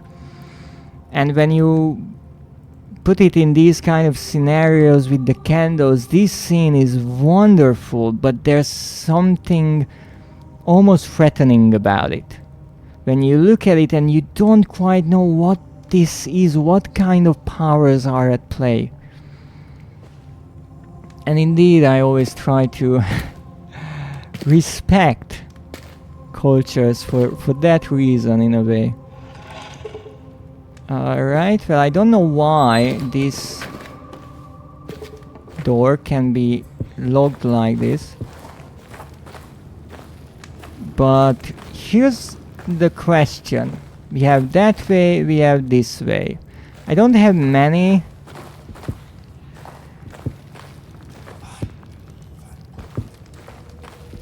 matches. I never thought I'd miss the desert sun. Yes. You really only start to miss something once it is gone. Okay, so there's nothing here and the other way is a dead end. But it's, again, it shows that it's so dark in here. And these flames, even though they appear to be big, they are in a losing battle against the darkness around. Because I thought there was an entire tunnel system that way, and really I could go only a few steps and realize that it's a dead end, but you never know what lies in the darkness.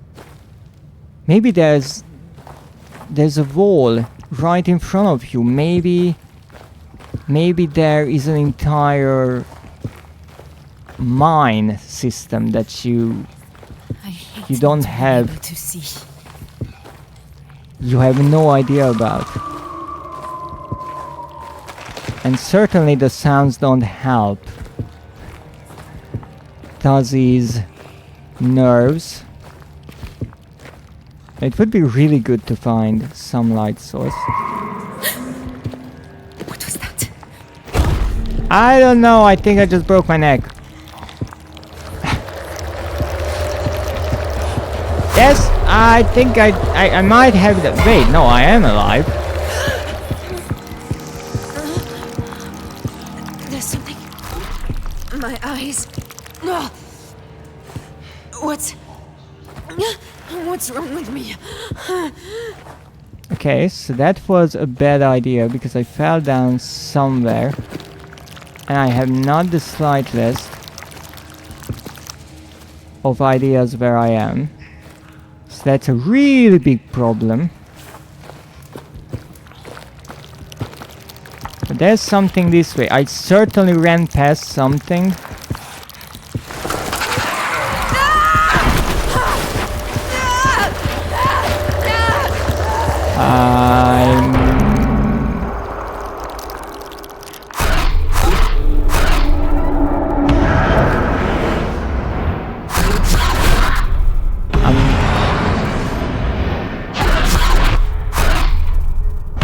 Are we dead?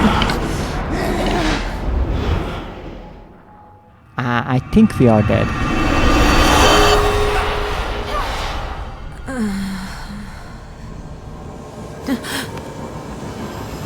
What? What? What the hell is wrong with me? Yeah, I'd like to know as well.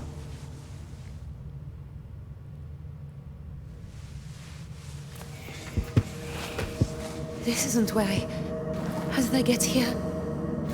Yeah, that's a mighty good question. What did I do? So apparently you are... The pain... It's gone now, completely. So it is... not a mistake in a way that I got lost. The mistake was falling down.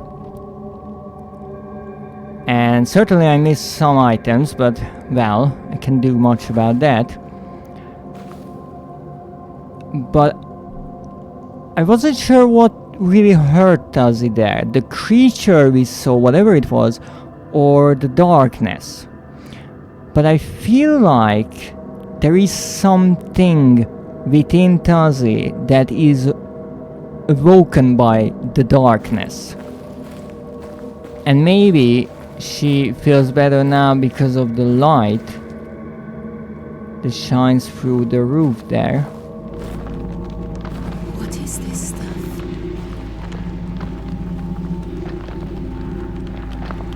Excuse me? I don't think that floating rocks are normal in this universe, but maybe that's just me, who knows.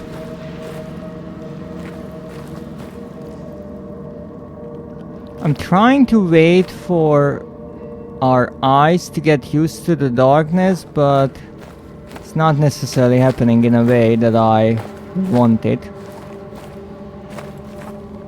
And here again this bluish greenish hue of otherworldly powers appear. This thing on my wrist, yeah. It feels alive. What is it? Is it mine? I don't remember. Is it a compass? Because it really looks like a compass. Oh. It's almost like the rocks are resonating as if they are in some sort of a magnetic field.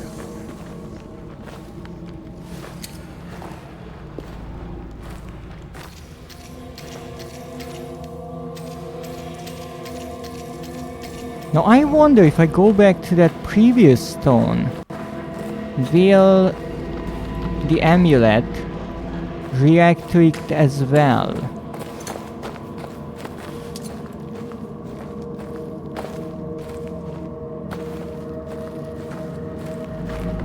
Slightly?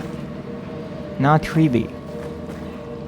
No. Apparently no, so there's more to it than the rocks.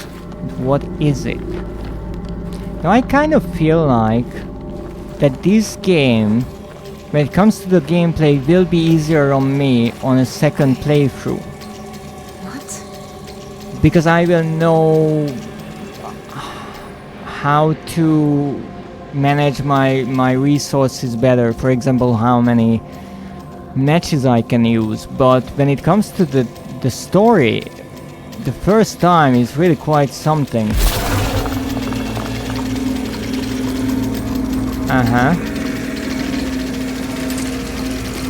No, I'm assuming that the game just wants me to walk right through that, right?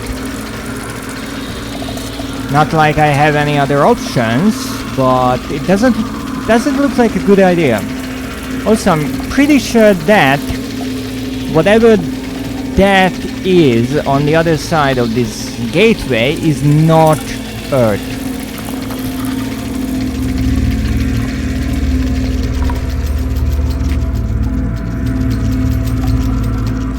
Okay. Ha! Well, Tazi, you are not alone. You are not at all alone with that feeling. So wait, this is... Now we are back, so this is a rift through another dimension. This being that dimension. So we go from one place of the cave system to another through wherever this is. Is that a door? Yeah, somehow I'm not surprised. So if I go back, the door disappears and I need the amulet to open it. Oh, interesting.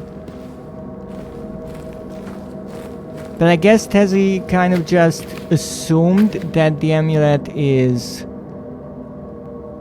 hers. But I'm not sure.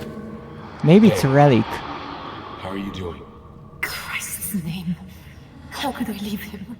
I know it makes sense everything he said, but it's such stupid fucking self-sacrificing bullshit. Listen. I know Selim, and I know you. I know what you're capable of. He'll make it, and you'll get back to him even if all hell stands in your way. I'm so fucking scared, Hank. I know. And maybe we will learn that indeed all hell stands in the way.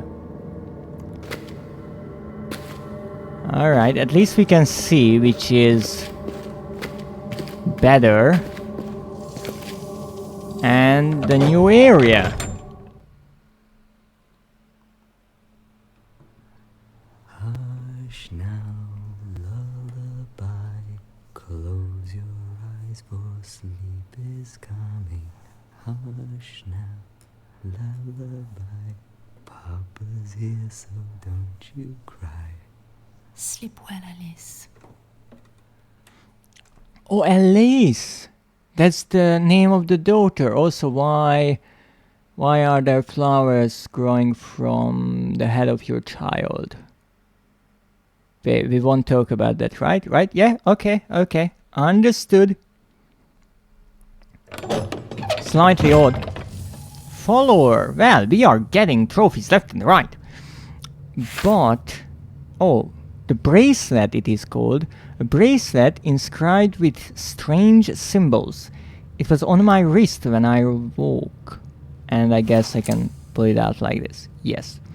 But what is interesting to me is this tab is then dedicated to Alice. Couldn't figure out what that meant. Apparently that is a name. Silly me. Alright. Oh, that mask. I know that mask. I saw that mask before. Look at it. It's right there. You're not fooling me, game. Breaking the fourth wall there. Well, at least this is nice and lit. Someone's been here. Hello? Anyone? Well, given that I'm kind of retracing my own steps, those someones were probably us. But holy moly, that looks really nice. Everything here looks really nice. I am not at all surprised that some people who went on real expeditions around the world in such places, as much as they are harsh environments, they are quite awe-inspiring as well. Now what is that? I was able to meet them in the park this afternoon after talking to the factory manager at Dinar. A proud moment. Alice has learned to count to 3 with her blocks.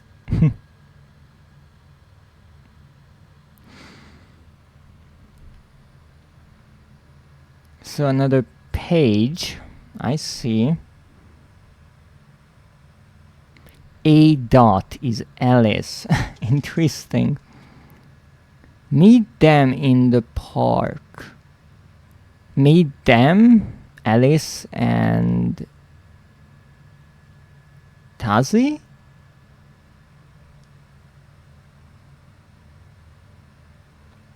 Also the factory manager. She did. She did. She showed me.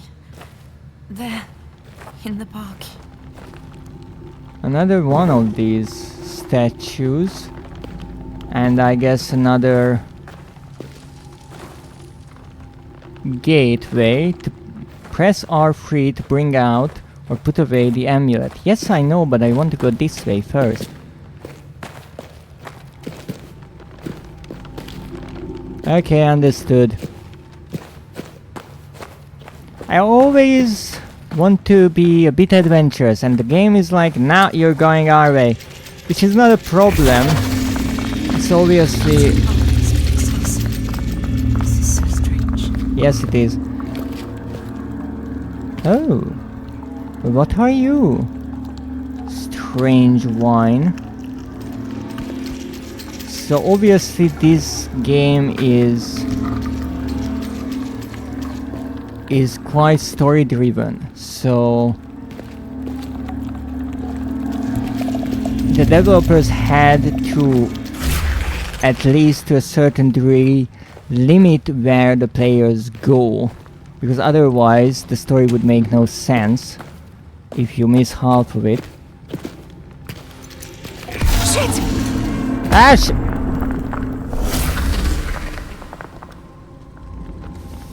Okay, 2 things we learned. Number 1. There are dead-end portals. Number 2. Before you activate a portal, step away because it might be underneath you.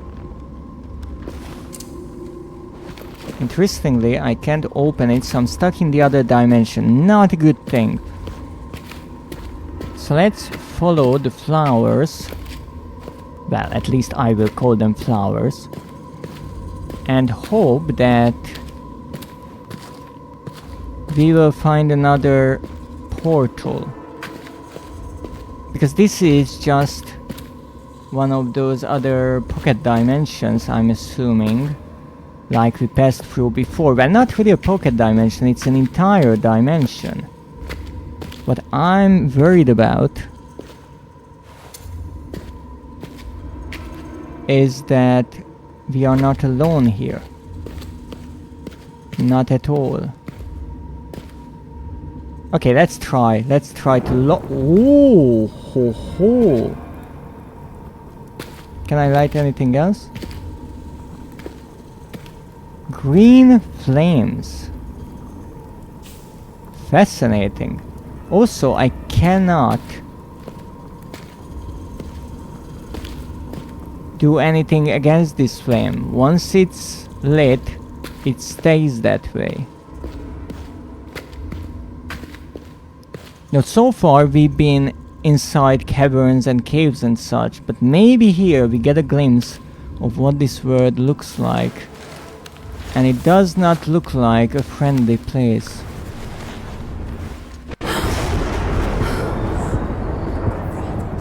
Where in the name of God? Look at this place. It can't be real.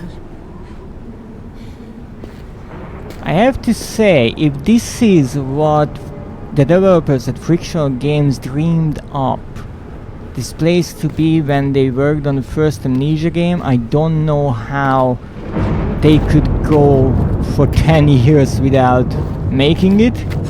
But maybe they knew that they couldn't. Because this needed quite a lot of resource to develop, but wow, this is the hellscape they envisioned, and it is fascinating. However, what is interesting is this entire world looks dead. Everything is withered.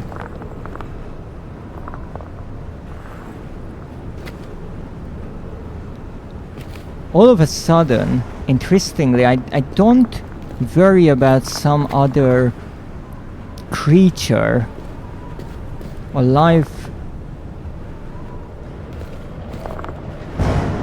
force trying to ambush me, because everything here feels like it's been dead and abandoned. And I have no clue where I have to go.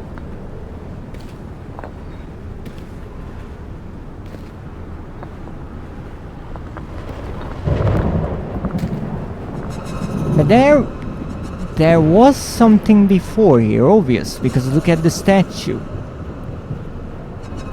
There was a civilization, but even the statue is overgrown by these vines. I'm assuming I have to...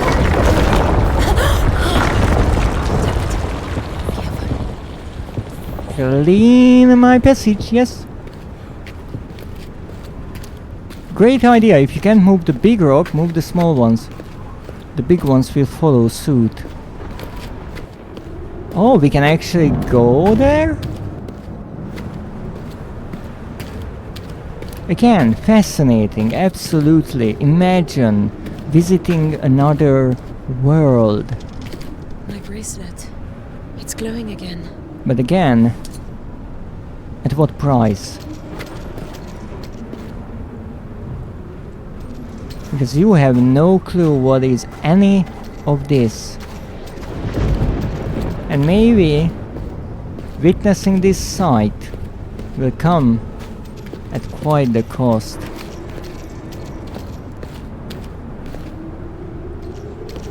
That looks quite humanoid.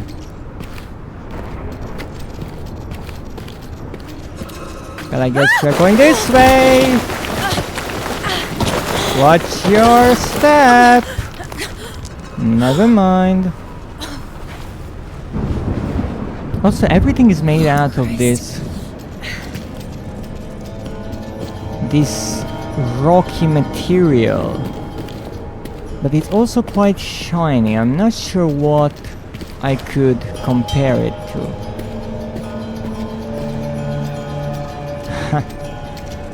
What a place! But what is to me odd, and I'm not sure if this was intended by the developers or they were assuming that mortals would be playing this game and not a monster. This place to me does not feel like a hostile, dangerous place that you should fear. It's calm. It has an odd sense of serenity. Like it's dead, and it's been dead for a long time.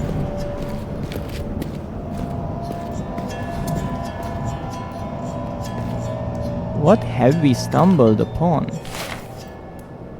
A map? A Sahara map? Amman Tessemt, 4 days south of Insala. It's a burnt map. Well, probably burned because it was next to this fire. So apparently someone stumbled into this world. Weak points but no amulet. What? Weak points but no amulet. This is a sort of map, maybe? So there are weak points in the fabric of this dimension? And who are you? Or rather, who were you? An expeditioner, I'm assuming from the outfit.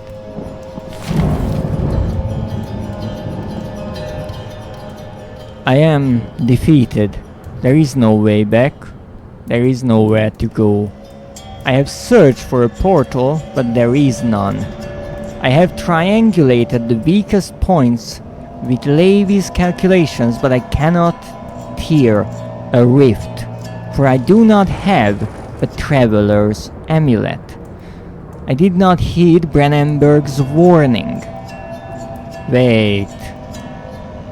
Herbert. Yet what choice did I have? The shadow sensed the orb. I had to risk all and step through the portal. There is no water and no other means of sustenance. I will not live long. If you, reader, traveler, from whatever world you come, if you comprehend and if you know enough to speak to those of the human world called Earth, let them know this. I was the first to solve the mysteries of the gate builders. I was the first human to breach the boundaries between worlds. I, Professor Thurston Aloysius Herbert of Cambridge, England, was the first. God, forgive me. That is brilliant. That is brilliant. I wouldn't be trapped. Not like this. There must be a way back. That is such a fantastic way of connecting to two games. Obviously years passed, decades passed since Herbert's expedition, but it explains why he went missing. In the original game, it also explains that he knew about the orb, the shadow, and this entire world. Thank you for the hydrate, Schmoozer.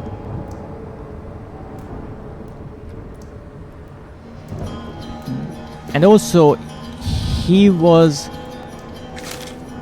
highly knowledgeable about many things, for example, calculating weak points. Ah, thank you for the hug. What are these? I guess he was collecting samples of these flowers and wines. Now, in the case of Tessie, she is a bit luckier since she has an amulet. Oh, I can come up here. No idea why that is good, but I can. Ha ha ha. Also, it's interesting how he says there is no supplement, there is nothing here, and that seems to be sadly true. Now let me see what's here. There are shadows of the dead in the ruins. Those who lived here were human, or near it. So perhaps this was Zerzura, after all? Or Eden? Or some other stronghold of humanity? But whatever this place once was, it is shattered.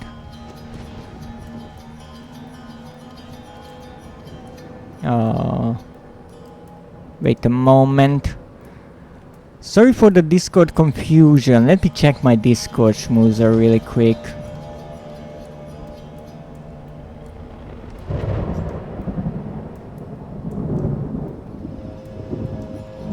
I see. Don't worry about the confusion. And thank you for the lurk. Let me see, where was I? Oh yes. But whatever this place once was, it is shattered. These must have been the gate builders, but what horror could cause such destruction? Surely even the shadow cannot destroy a whole world. Now we heard about in the Dark Descent, I think from Rebirth actually, that there was this sort of religion or people who wanted to connect with the world, and so they had these, I'm using the wrong word here, but sort of temples in caves, and there they had an orb, and the inside walls of the cave were like the sky with the stars. I remember something of that. I don't remember anything about gate builders. I guess they are called this because they, well, built gates between worlds. We do know that I think in the first game, oh, what was his name? Agrippa's student, I think, Weyer. He managed to travel between worlds. So it was possible. We know some of it, not necessarily much. It is interesting that Herbert here mentions the shadow in a manner that he seems to know what it is. No, Daniel had no idea what it was before he learned some, well, not a lot, but some information about it from Alexander. But then again, let's not forget that Herbert was in some contact with Alexander, since he was in his address book. But it's really interesting how the developers wrote this as something that is already known to Herbert. And if you're only playing this game, you might be confused about what's an orb, what's the shadow, what is going on. And I'm not sure how well this game will explain that in the future. I guess some explanation would be needed, because let's be honest here, 10 years passed since the Dark Descent. So I'm pretty sure there are plenty of players who played this game first. But it's really interesting to me how someone who played the previous game understands most of it. Something that is to the player character Tezzy is completely unfathomable to a certain degree. We know enough of it to maybe comprehend what Herbert is talking about here. Even though we don't know it from Herbert, we know it from Alexander, through Daniel. So that's really clever, and indeed, I have to say I did not doubt it, but Adrian was definitely right about how this game expands on the lore and really not necessarily explain things that happened in the first game, even though I would say that indeed it does, because we just learned where Herbert disappeared to, but overall it builds the world of Amnesia really nicely, because in the original game the world of Amnesia wasn't really unique. We knew about herbs and some cosmic otherworldly horrors, but we didn't know much. Here they really put it into the forefront, and I mean, they let you pass through into this world. In the original game we had nothing about this. In the ending we were pretty much told by Alexander that we couldn't even go through the gate. It's impossible. And I don't think we had any visions or drawings or anything about this world at all. I don't even think Alexander I don't think he had even a painting about it or something like that. But I always like to give credit where credit is due, so I definitely want to give a shout out to Adrian for leaving that comment on my post where I asked what I should play next, because I wasn't sure if I should play another Amnesia game right away, but I think it's a great idea to play The Dark Descent and this one relatively close together in time, because there are things that are hinted here and there, and I would most likely forget about some of those details. So please, if you can, check out his channel. He played through all the Amnesia games, and last time, as you can see, he was playing Final Fantasy online, but he also plays World of Warcraft, all sorts of free gacha games. He knows so much about the gaming industry and all kinds of genres that I never meddle with. I'm here for the horror, but for pretty much every genre you can think about, you can check out Adrian's channel. And I will be honest, I watch his streams whenever I can, because he always knows something about the development of games, the current news about the gaming industry, and he plays all sorts of games that I would never even try. So let's see what we have here. There is no sign of a portal. Even if I were to find one, the orb was lost to the shadow, and I do not have another. Oh, okay, so that actually answers one of my old questions when I played the first game. It was mentioned, well, not necessarily mentioned, let me rephrase that. So Daniel found an orb, and then I think he lost his consciousness. He was pulled from that cave, and he was holding the shattered pieces of the orb. And then he was sent back by Herbert with the broken pieces of the orb to, I think, London? I'm not sure. Home. Yes, I think London.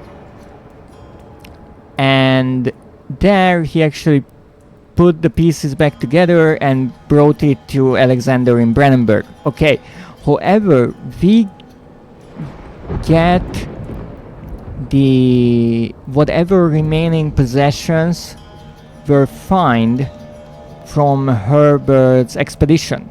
We learned that Herbert and the entire expedition, after Daniel was sent home, completely disappeared. Apparently, we know where they went. It's a good question where the other people are. But Herbert definitely ended up here. And in his journal that we got in the package with all of his other belongings, Herbert wrote in his diary that he ordered the man to get Daniel out, and then, while Daniel was unconscious, he and the other man returned into that cavern, and he mentions that he found an orb. And I was confused because that means there are two orbs. One is obviously broken. That's the one that Daniel found. But there is another one, but it was never mentioned later. Even, I think, Daniel maybe makes a remark about how it's odd how calmly Herbert writes all of this down. But apparently, even though maybe the player would just choke it up to, well, he's like that. He's been on many expeditions. No, he knew about this world and the orbs and the shadow and all of that, I'm assuming. And he really found another orb. Because originally when I played, I thought, well, maybe one of the orbs is just a vision, just hallucination. But it's obviously not the one that Daniel broke, because then later on he put it together and gave it to Alexander, and we find that later on, so that cannot be it. So maybe Herbert was seeing some visions or something, but no. It wasn't some mirage. He found another orb. And he took it with himself, but apparently it was lost to the shadow. And it's interesting that apparently you need that to go through the words, but Tuzzy doesn't have one. There is something else here, stirring in the fog. I see bright lights as it hunts, and hear its cries. I do not think it is alive. So what is interesting here is here we see that Herbert had the orb and the shadow sensed it. So he went through the portal, and then he says somewhere that, let me read through this really quickly, that he triangulated the weakest point, but cannot tear through, or cannot tear a rift through this dimension, I guess, because he does not have a traveler's amulet. But then here he says that there is no sign of a portal, and even if he found one, the orb was lost, and he doesn't have one. So, is the orb needed? I guess this note was written first and this was written later. That is why when he realized that he will probably die here, he decided to make this statement that he was the first to figure all of this out. And I really like how he drew everything on the walls and made some guesses and then just ruled it out because maybe it was wrong. What is this? No portal. Alternative rift. Oh, so a portal works with an orb. A rift works with an amulet. I almost thought that was a person, but that's a wine. Alright, so there is no confusion here. I was the one making the mistake. I see. So this is why I don't want to miss parts, because there's a lot of interesting details here. And much like in the first game, it feels just easier to understand, much more palatable. I don't necessarily know why, maybe because the texts, the notes are shorter. Not necessarily. The Tureg call her the woman of the tents, or the mother of us all, a local tribe related to the Tureg, the Kalhanan. Yes, I know. I probably pronounce all of these wrong. Absolutely. If I just get one right, that's already a miracle. call her the Great Queen. In legend, she is Tin Hinan, a Berber princess who found a source of food in the desert and founded the Tuareg tribe. So I guess these are tribes in Africa. And that figure, that statue of a woman is this kind of goddess figure or deity, the Great Queen. Interesting. The mound itself is named for her, and indeed her body may lie within it, in the ruins just beneath the surface. But there is more, much more to this structure. It is clear that the deeper ruins are Roman, as Weyer predicted. That was actually Agrippa's student. So Herbert even knew about him. And there we may find a Mitraeum. Okay, I will try my best. Mitraeum. Set by the Romans to protect the gateway we seek. Okay, but that word sounds familiar to me. I think it's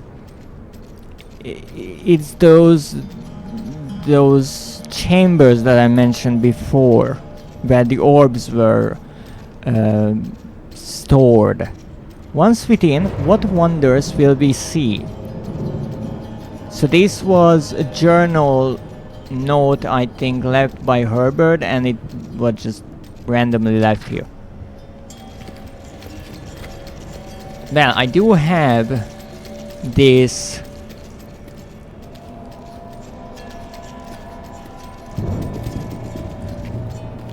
compass, a traveler's compass. Any idea where I am?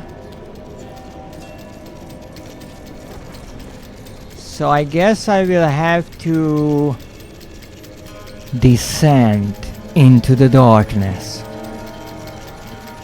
am I going to find anything this? Hopefully a way out of this place, because let me tell you, Africa maybe not a really nice place, you know, the desert, the sun, all that, but this place is not at all friendly. So I could run around here for hours, I'm pretty sure, because it's so dark that I can't see anything, but I just hope that the developers didn't leave anything here. You could also really nicely get lost here, so I will just try to go back to where I started from. I did notice these tendrils on the edges of the screen, and I think that is the darkness's grip on Tezzy, which is an interesting way to show it. I do like it. It's much nicer than Daniel's blurry vision, even though there it was more of madness and less any sort of darkness or the grip of fear, in this case literally. But those are not moving. I didn't see them really move any. Why in the heck did I come here then? These flowers obviously lead me here. And the flowers are important. Now you can say, well, they are just going wherever, but they are a light source. And this is a dark horror game, so any light source set by the developers, that is a guide to wherever they want us to go. Oh, thank God. This looks promising. Yay, we're back! Somewhere. Don't you want to close? Last time when I put the amulet away or walked away, The portal closed. Not this time. Slightly concerning, but...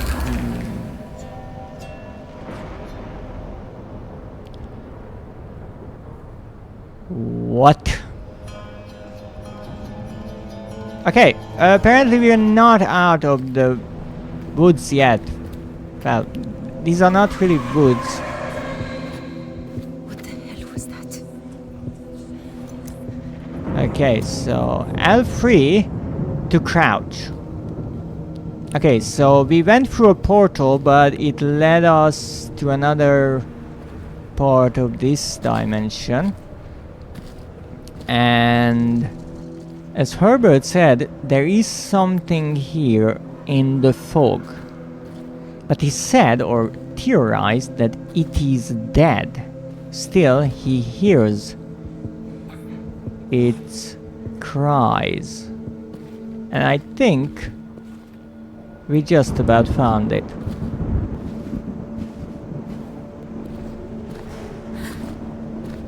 What happened to them? What are you? All dead. These are What is people? that? Or, well, humanoids.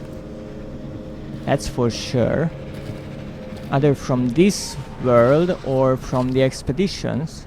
I'm not sure what Tuzzy got a bit scared of right there. What she questioned, what it would be, but in this darkness I'm not surprised if I miss something. Christ. No collectibles here though, which is nice. A kind gesture of the developers. I guess that's the game's way of saying you're not going that way. Really subtle, I have to say. So I guess these are all dead people or citizens of this world. And whatever killed them is the creature that I'm trying to avoid. Oh, the tendrils are moving! Okay, calm down, calm down.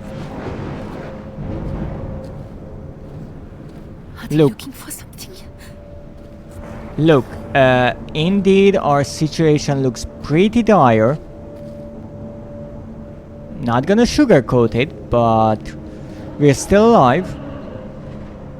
I think, except if this is some new makeover of hell, which would be fitting. I really don't like those tendrils moving like that. But this is interesting. Mighty interesting.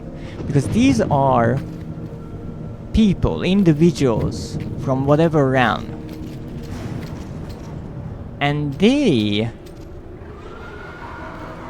are in poses that don't look frightened at all. They didn't know that they would die. It seems like it all happened so fast. They weren't covering in fear or trying to run away or getting stuck like I am.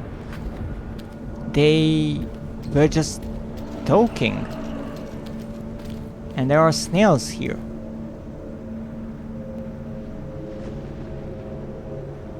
Odd.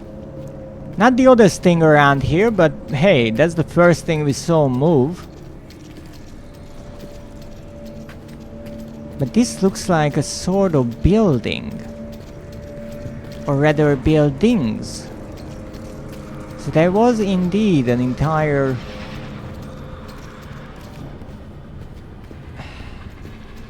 that kind of civilization here. Well, I think I should be going that way. But that means I need to slide down. Or I can go this way and fall. Or there is one stone piece there that I can see, and if I can get over there, then I don't have to slide around, which would be lovely. So let's try to go this way, maybe. I'm not sure if this makes really any sense, but hey, if we're here, we might as well get lost. Also, there's something there. No, don't you dare break. Good. Okay. At least this looks like something a bit more stable.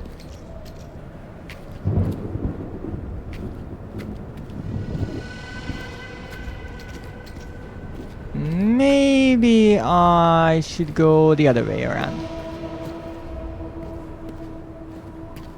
Maybe I should be crouching.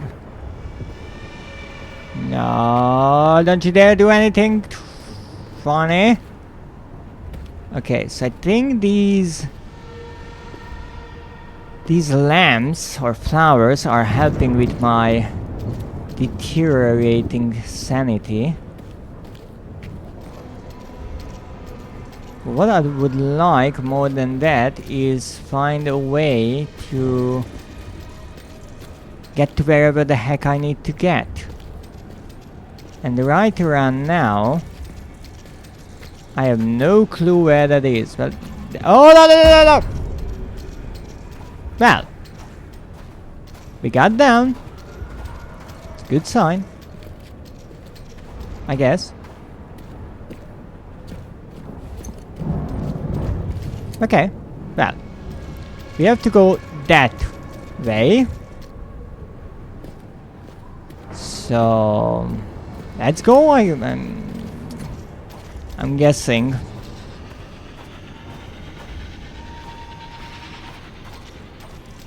Okay, now I know what we don't want to run into. Good. Good. Good. It's always important to know your opponent. Something brighter ahead. Wonderful. Indeed, something brighter. How the heck do I get there?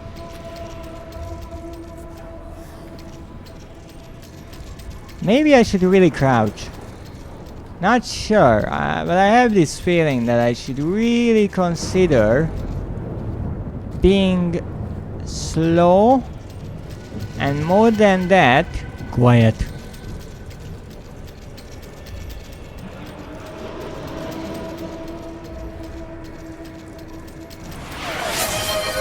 Oh, and Nekio with the raid! Welcome in, raiders. Thank you, Nekio, for the raid. How are you doing? What were you playing? Let me put my magical trinket aside and stay here for a moment in this lovely... okay, maybe we should move. Uh-oh. Uh-oh. So...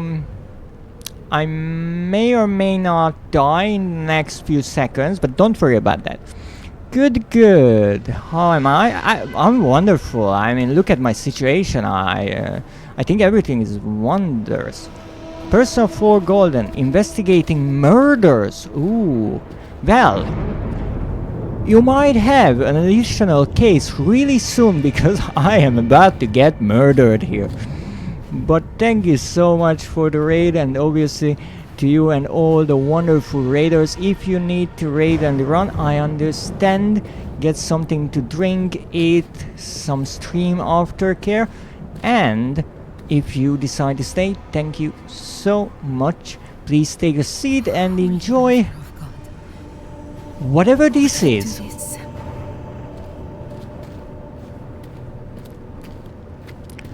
I only investigate if you get murdered inside a TV.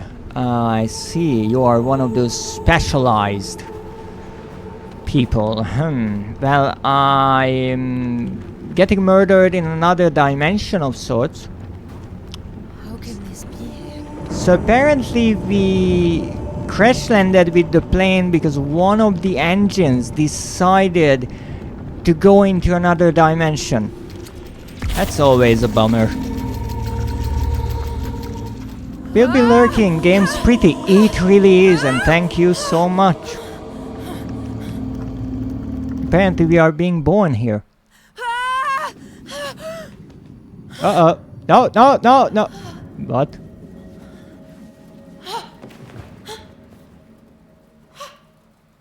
Okay. Okay, Tazi. Here's the thing. This is 99% hallucination of your daughter's room. So we might learn something about the backstory here. This is why I love frictional games, because they pay attention to the details. They made all of these wooden toys. You can pick them up even though there's a really good chance that they will never ever appear in the game again. Hey! So that is Salim, and I guess that to the left is Tazi. In a bikini, by the way, I would like to say. You're getting that M rating there. We have a bowl. Only one down. You can do this. Yeah, maybe.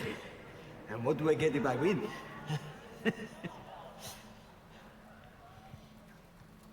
Okay, so they were playing ball. I was 16, I think. And I must have driven him crazy. But no curfew, no locked doors. Just his compass. He said it was so I would always find my way home. I wish I'd known him better. So do I. I guess she's talking about her father, but I indeed really like that idea. I guess this was when she was growing up. I think she said 16. And so her father gave her this compass instead of curfew or anything like that.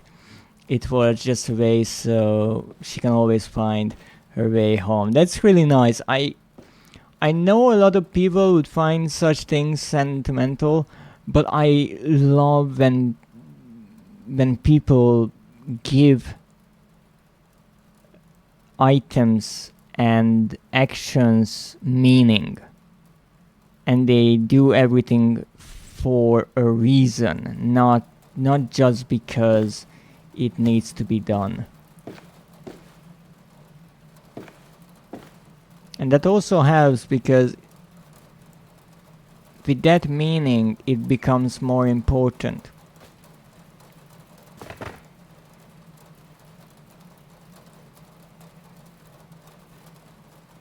Interesting drawings, but I guess Tazi's drawing? She's the one who draws things? And not just any. Food is ready. Oh, can I see? It's not finished. It's terrible. Absolutely terrible. Get out of here! I love that dynamic. That is absolutely fascinating. Oh goodness. I think she's working as an engineer, but wow, all these drawings. She's a terrific artist. And the same photo. I don't care about the paperwork. This is as official as I need it to be. I love you, Salim. Put the damn ring on. Oh, my heart. I will put the damn ring on. And you will wear mine.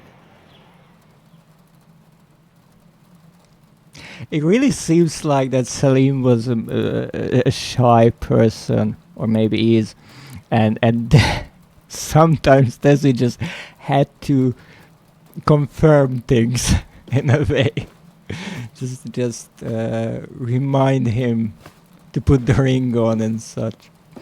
And these are the building blocks we learned that the girl learned to free with. I would be surprised if there was no memory with these. But I have a crazy idea, and I like my crazy ideas, so I will try to find 1, 2, and 3. That's an I. That's a 6. I found a 3 here. So that's a 3. There's another 3 here, but I don't need 2 3s. I need a 1, a 2, and a 3. Oh, there's a 2. Haha. Okay, let's... Ah! I'm a bit clumsy here, don't worry about it. Just throwing everything around. That's a 2. Okay, that's 7. It's a bit too much. We need a 1. Why? I have no clue. Don't ask me such confusing questions. I'm just a trophy hunter with insane ideas. Okay. Almost. Yes, this is the best thing I can do in a dream hallucination. Give me a break. Oh, for fuck's sake. Come on. I will get it. Yeah! 1, 2, and 3. And what do I get for it? Absolutely jack shit. And no wonder. Alice in Wonderland.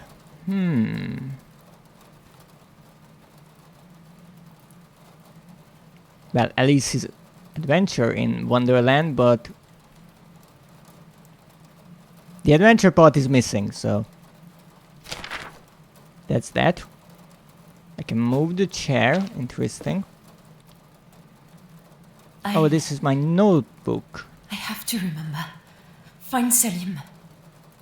Oh, that's interesting. So, even though she is in this dreamlike state, I guess her head, she's still aware of what is going on, or at least partially what is going on.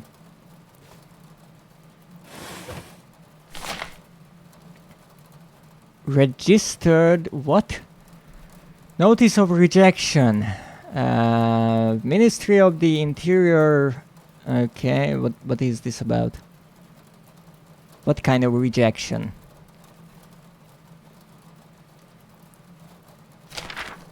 Nah, I'm sure it's important. Not what I wanted. I want to pull that out, and really nice detail that shows that the developers worked on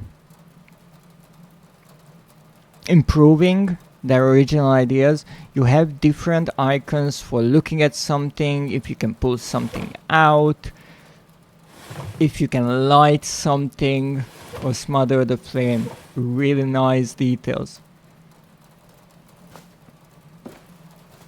And that is the monkey. By the window. I should get cold. It's not cold. This is normal for Paris. All right, I'll get cold.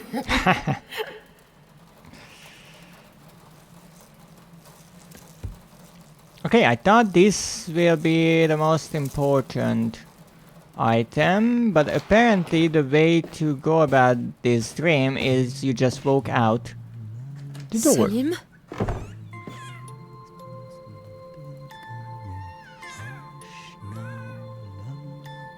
We just walked into the same door. Selim? And that is actually the same lullaby he sang in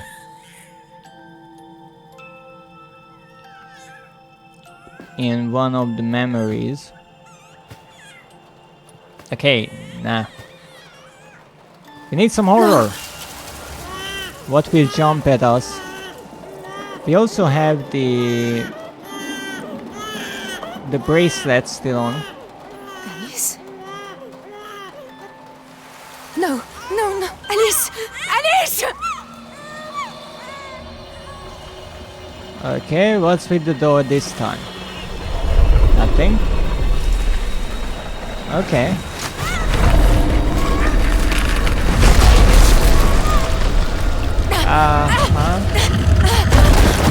Oh. That's always a bummer.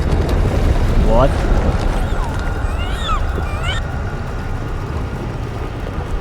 Lady, you hit your head something fierce.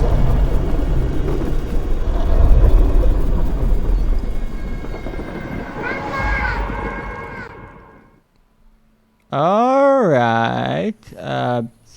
That's all breathing. I love that. That's really good, but that also implies that the monkey is breathing, which is not good. That's slightly concerning. Alright, what did just happen?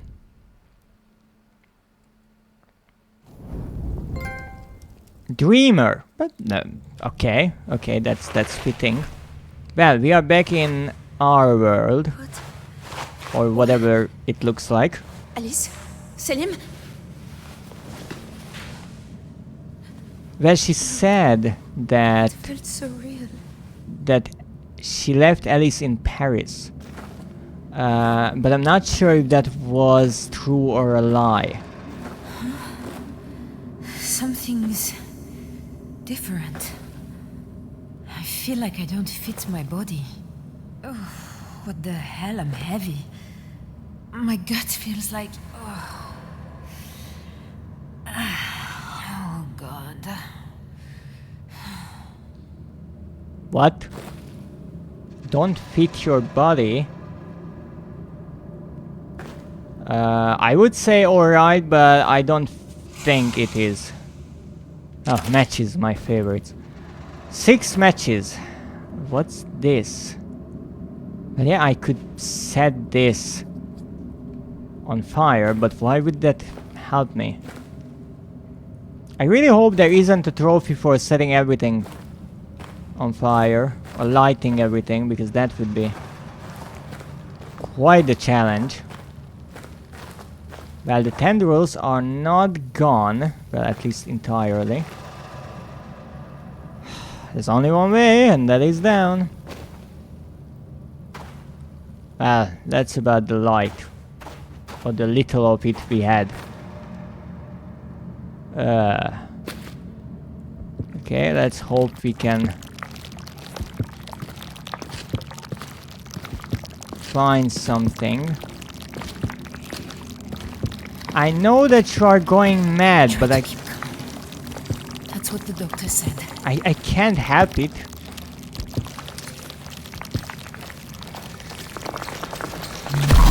Maybe it wasn't a dream. Professor Herbert called them rifts. Holes between minds. Yes, indeed, that is what they are, but... Okay, let's light some of these. I'm not sure why this is important, but let's try. I'm not necessarily sure why it's a good idea to light these right next to a rift when the rift itself is a source of light. Nah, let's set this on fire. Nice. Nice. Okay. Maybe like this. Shucks. Well, back we go, because there was another way around. Don't worry. Going insane is not such a quick process. I really don't feel good. Well, I'm not surprised about that, to be perfectly honest. But see all that light over there? Oh, haha. Don't you worry, your little head. Everything is alright. Oh, thank the Lord. Yeah. Yeah, okay. So apparently there's only one way to go. Oh, what now? I hate this. I really Yes, yes, I'm not surprised about that. But you see, plenty of light here, plenty of light. It's interesting that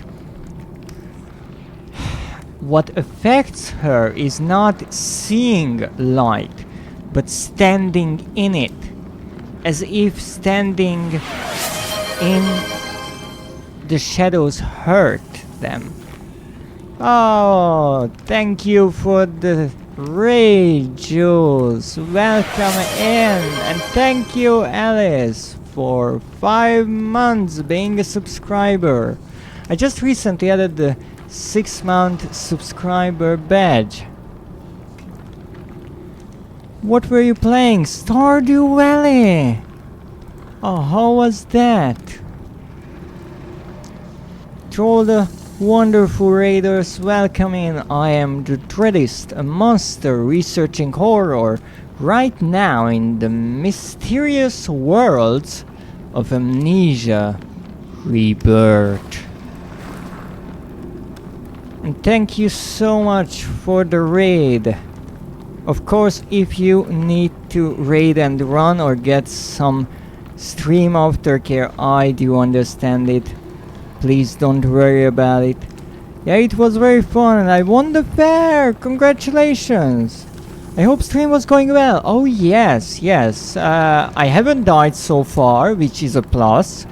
I haven't gone insane, I think, which is also good. So it's amazing. Well, far from it. The rocks moving, that's not my insanity. Those rocks are actually moving, I think. And also welcome in, Alice. Mew.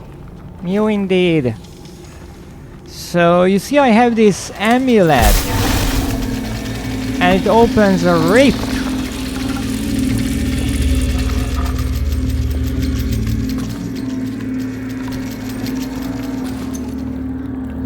into this lovely place. As you can see, it's dark and quite loud as well. Are the rocks alive? Maybe. I wouldn't be surprised at this point.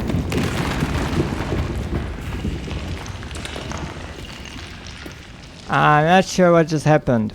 It did not sound good. That is so cool. I have to say I never played this game, but it is quite something. It shows you a world that is at the same time terrifying and amazing. My only problem is that we don't really like the dark and we don't have a lantern. So all we can do is light these random light sources we find along the way. What is that? Matches! Wonderful. Oh yeah, and all the hanging bits. That's a good question. So what I can do is try to go around and find new things to lit up and not go insane. Oh, that's just a circle. Of course it is just a circle, nothing more. The developers really like to play with me like that. Oh, I see something there. Some light. Follow the light. Okay. No, you leave me alone. Don't worry. Slight panic attack from otherworldly horrors. It happens. Is that water underneath us or a chasm?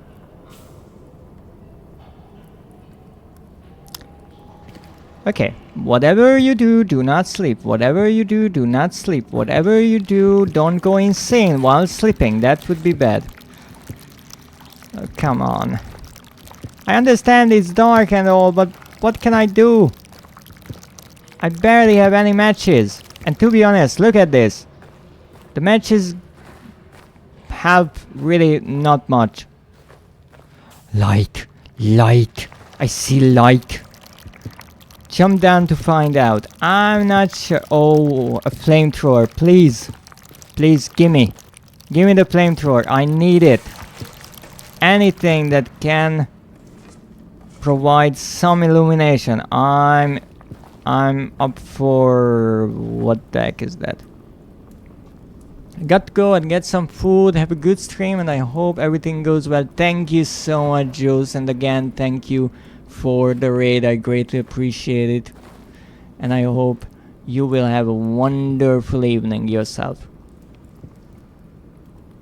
So we have the mask, and we have a creature. Is it a creature or is it a human? The eyes kind of make it look like it's evil. Now I'm pretty sure I can go through this hole.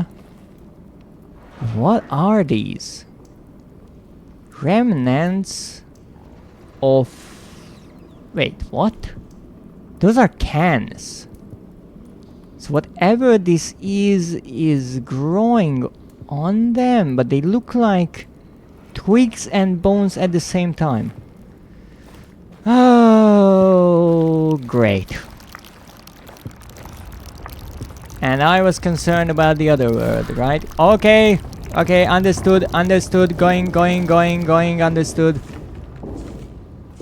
I cannot have a moment to myself. Fuck. Well, I guess that was a bridge, but now it became a ladder. You see? Multi-purpose.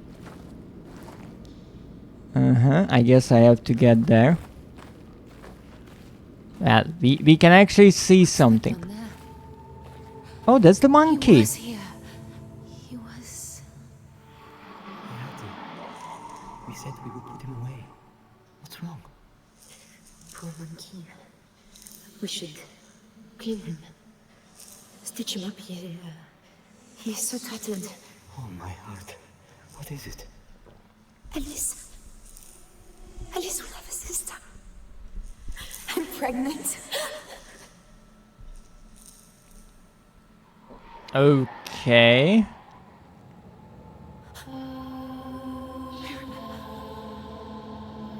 Oh shit. Shit, I remember.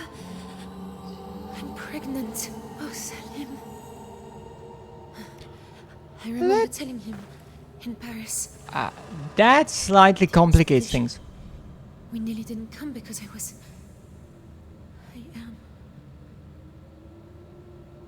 am going to have another child. Now, first of all, that doesn't... Salim, where did you go?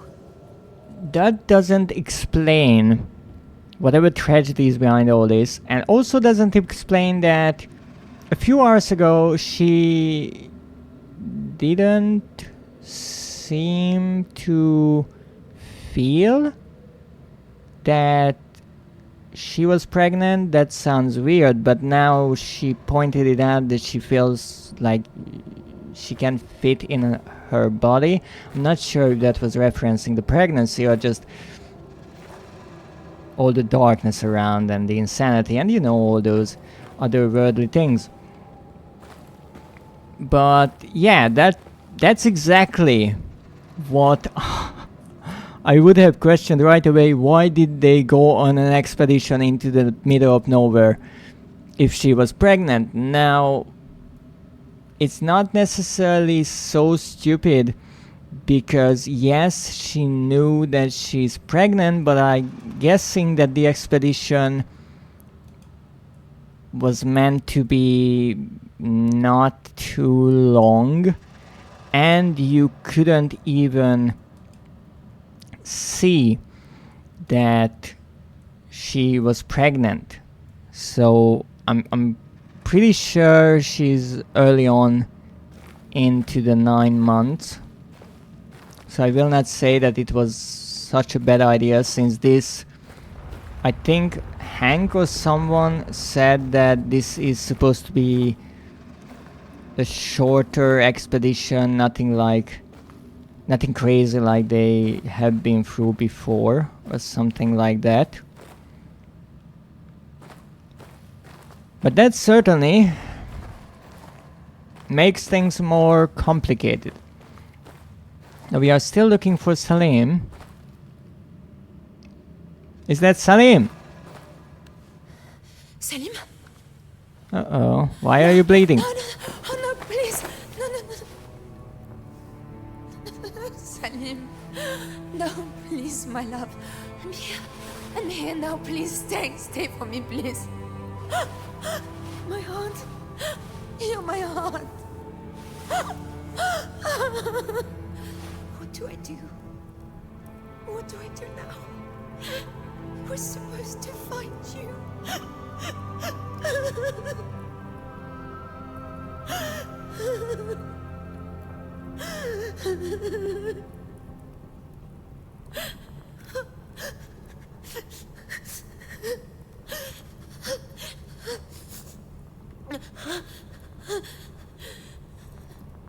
To progress? Progress as in what? Still warm. Still warm. My God, if only I'd been there. My heart. Why wasn't I here? Why weren't we together? So this is interesting because we know that part of the expedition left to find You had waited for me. Even a little longer. that part of the expedition went to find help, You're and my heart. Salim. and Salim stayed, but because everyone else died in the remaining group, he decided to follow them. What did he write? I know I will not live. It does not hurt now. I have lost you, Tazi. It is only for a time. I know you will escape. You carry something so precious. Live for us, Tazi. Live for the child. Live and be free. And one bright day we will all be together again. Know that you are my heart. The bloody handprint and the last words. So I'm assuming that he followed them through the caverns here. No, I will go out on a limb and say that he didn't go through other worldly rifts.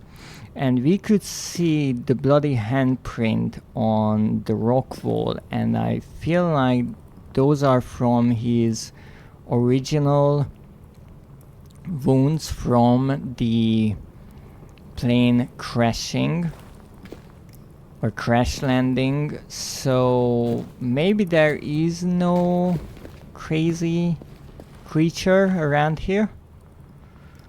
But I just realized one thing, and I like that. I really do like that.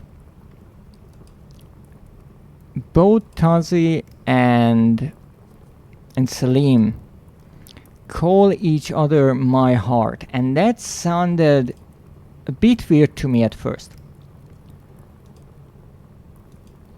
I could not understand where does that come from, and then I realized something. It is maybe not common in English, but it is common in French. And we know that they live in Paris. Tazi is probably from France. And indeed, in the French language, there is this endearing way to call lovers or call each other, that is mon cœur, which is my heart. So they just translated it one to one in English, and it doesn't necessarily make sense. I would say, I think in these cases it's a better idea to keep the original French version, because we know that they speak French, we understand that, and then it kind of becomes part of their English translated language in the game that they say mocker. But I really do love that they made sure to implement some of the French things into their actual conversations, even if in a translated way. Well, that means we have 5 dead so far. Rest in peace, Salim. Now we have the bracelet, the matchbook, a cardboard book of matchsticks. We have Maka, the monkey doll, Alice's favorite toy. Now this is interesting, because why is the monkey here? On the plane, Tazi said that she took the monkey because she didn't want the monkey to be alone or feel alone. But that's weird. Wouldn't that daughter be with the monkey, right? Also, in that conversation that Hank kind of interrupted, the question where he stepped in, and it felt like for a reason, was that the daughter was left with her grandparents back in Paris, and that the daughter is left behind while the parents are going on this expedition. And that makes me feel like that maybe something happened with Alice, because why wouldn't she be there with the monkey, right? Why would the monkey feel alone? Now maybe the thing is, and maybe this is a more realistic explanation, is that in this flashback we heard Salim ask why is the monkey out again, and I guess Alice is older now and doesn't care about the monkey, maybe, and Tazi only brings it out again and decides to clean it up and stitch it back together because there is another child on the way. So that would make sense, but I'm curious where this will be going. Salim's ring, the ring I gave to Salim when we said our vows. Lantern, an oil lantern found near Salim's body. I don't think I need to combine it, but I do like it. I do not like that there is a constant reminder on its side.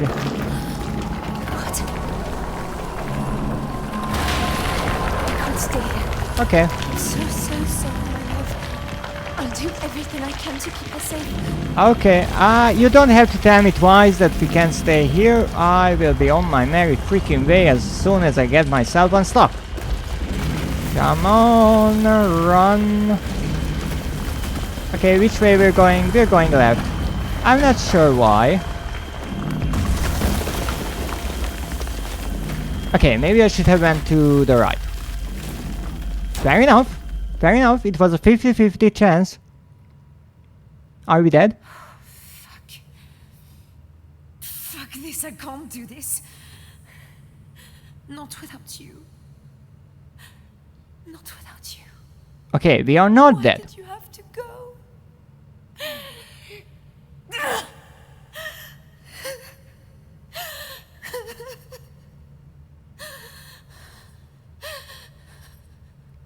I'm not sure how many times during my playthrough so far Don't be so fucking selfish. It's not just about you anymore. Live. Live for the child. Again, not for the children. There's got to be something you can do.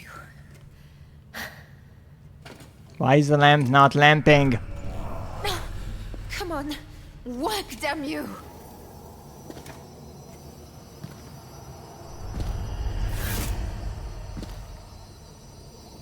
Excuse me?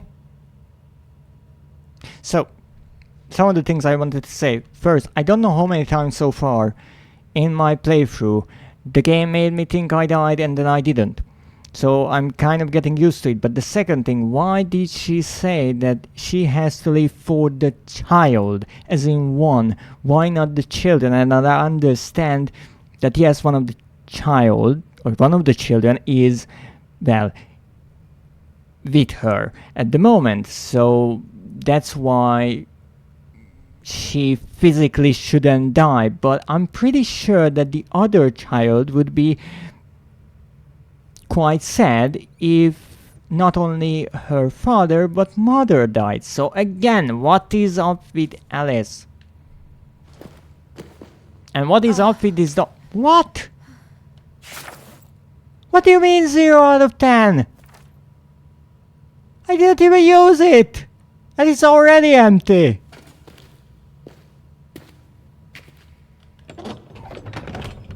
I hate lamps in the Amnesia games.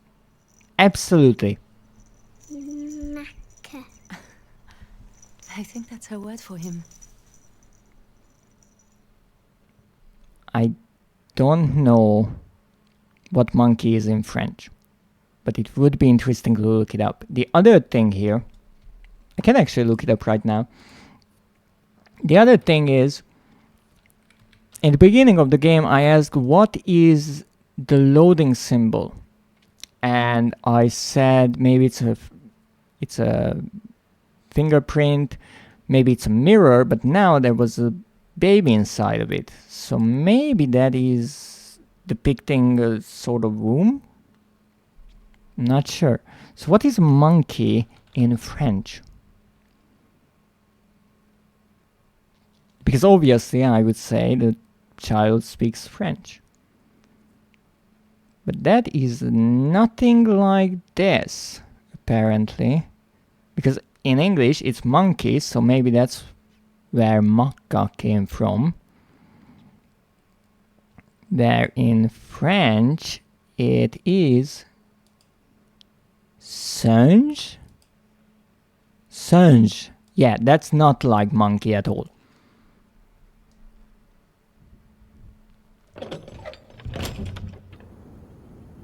Ah, we're outside! Finally, we're outside! Yay! Yay, I don't know why there is a door here. Vito! Well, I shouldn't be happy about that. That's pretty sad. It's a trophy, but it's pretty sad. But I'm outside! And now I can worry about the sun setting and me freezing to death. I guess, again, these are highly decorated, carved from wood, which is not entirely out of place here. We have some trees, but I guess these were left by the tribes. God in heaven, Selim. Look where we are. What am I going to do? Just look at me. Hold down circle to check in on your baby. I can't believe I forgot this. But this isn't right, is it? I wasn't this far gone. Yep. I wasn't even 3 months. This feels more than 4. How? So that was my question. There's nothing I can do about it. I suppose this, if nothing else, this is my reason to get out of here. So this was partially... For Alice. Or a brother, maybe. But only if I can get home.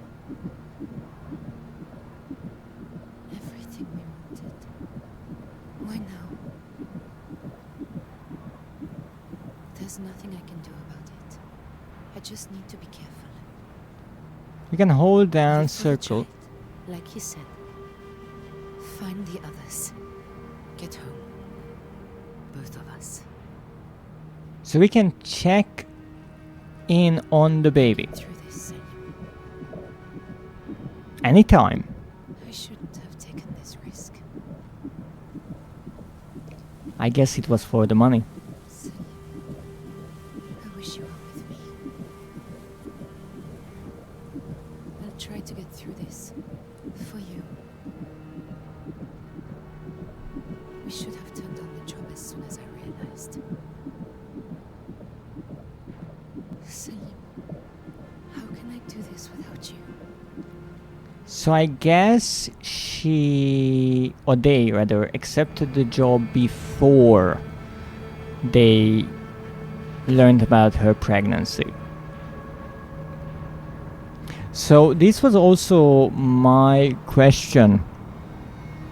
How is it that, well, she visibly has a belly now, but I'm not sure if in the beginning introduction cutscene on the plane we could see that where she was sitting, but I'm not sure if it was shown. But in the beginning of the game we went through that, and I think when I looked down she did not have such a big belly. I'm assuming it will get bigger, but I'm not sure if that's normal. And I have to say that's beautiful. That's absolutely freaking beautiful. It's a shame there is a cursor in the middle. Seriously, it is fascinating how this game looks like. And it's also interesting that this place, in a way, much like the other world that we visited, is mostly dead. There are a few trees with some greens, just like how there are the flowers glowing in the fog in that world. But mostly it's just a desolate, unlivable land.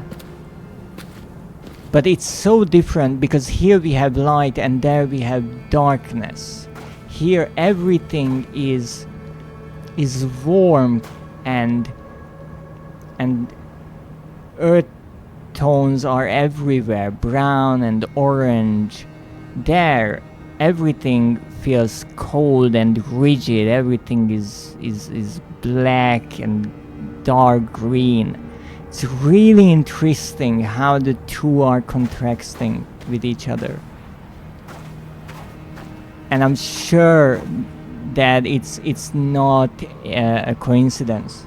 I'm sure the designers spent plenty of time with crafting these landscapes, because, well, they could have done anything they wanted, to be honest.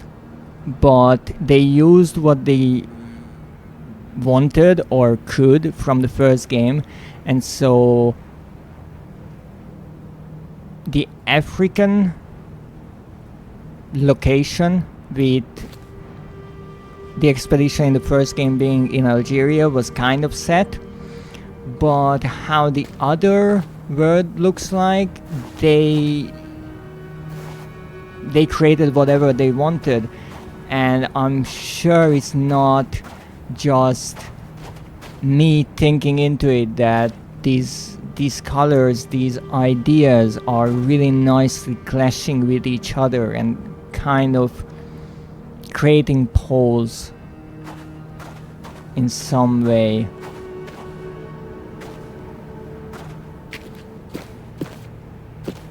They are both equally harsh, but somehow opposites of each other. I guess that shows that no matter what extreme you go to, they as much as they are as far away from each other as possible, they are also really similar. Pots. Aren't you just really happy to find pots? And also it still amazes me that Tazi can live this so easily. So here's my question. Other than being out in the desert during the night is not a good idea, are there any animals maybe I should be worried about? Also, why do we have fences? Who built those fences? I would assume maybe the tribes, but why did they build fences? Well, I guess to not fall down, but... yeah, I guess that would be a logical idea. Not falling down is a good reason to build a fence, but... there's barely anything else built around here. Oh, I found a rock. Isn't that lovely? Well, now I have a rock. Do I have to go down there?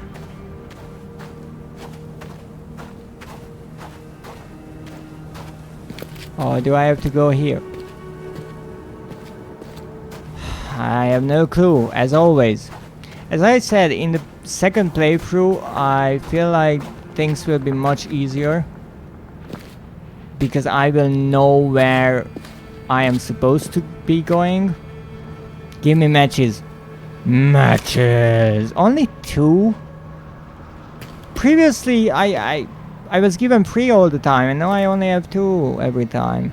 I'm not happy about that, because I want to get 10. Maybe that would be a trophy. A full matchbook. That's a luxury around here, by the way. I have 6. I must not use them. I really hope that I can get up. Thank you. Where's my rock? Rock? Rock. There you are. My friendly rock. This rock is great. Not only they provide company, but I can also hit anyone over the head with them in case I get attacked. Crouch, press L3 before dropping down a ledge will dampen your fall. Okay, well, let's see how my rock friend fares. Ah, that seems like an okay fall. Yeah, great. Now, come on, let's go. Holy moly. That is gorgeous. Interestingly, I didn't know much about this game. I will be honest, I didn't know much. I saw somewhere almost the ending of the game on Adrian's stream, but again, as I said, I could not understand a word of what was happening. But there it was the other word mostly, and that is, as much as it is graphically impressive, it is much darker, and especially on stream it's difficult to see. But here I have to say that I am amazed by the graphics of this game and what the developers were able to do, especially in their own engine. I will always appreciate that extra work that goes into working with your own engine and developing it. It's not... There, that building. Oh god, we were so close. It's not a simple thing. Well, if there's a building there, I will obviously look here first. Ah. Mala, do you know her? The statue? I'm from Sudan, Mr. Sterling. This is Algeria. It might be Tin Hinan, the mother of the Tuareg? It's a strange style, though.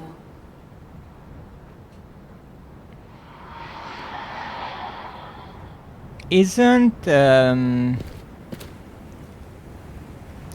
isn't Tazi supposed to be a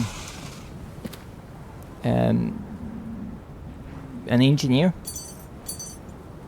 What is this? Is this a fork of some sorts? Ah, my apologies. My depth perception, as always, is slightly shit. No, I have an idea, and if I'm right, I already messed it up. But the thing might be that you have to light the candles at each of these kind of shrines. Would be a really interesting thing. Also, what I'm curious about, we have the stone parts, right? But what are the wooden parts? What is that? Like a star? A sort of halo? Interesting. Wrong button. That's crouching, not running. Well, then I was right about the statue being the same goddess as Herbert mentioned. Well, indeed, we found friendly places. Count your lucky stars, old chap. You could have come down in the middle of nowhere. Don't worry, Jonathan. Supplies, water, a map, there'll be something. Even if there's no one home. Locals will have gutted the place. Bet you.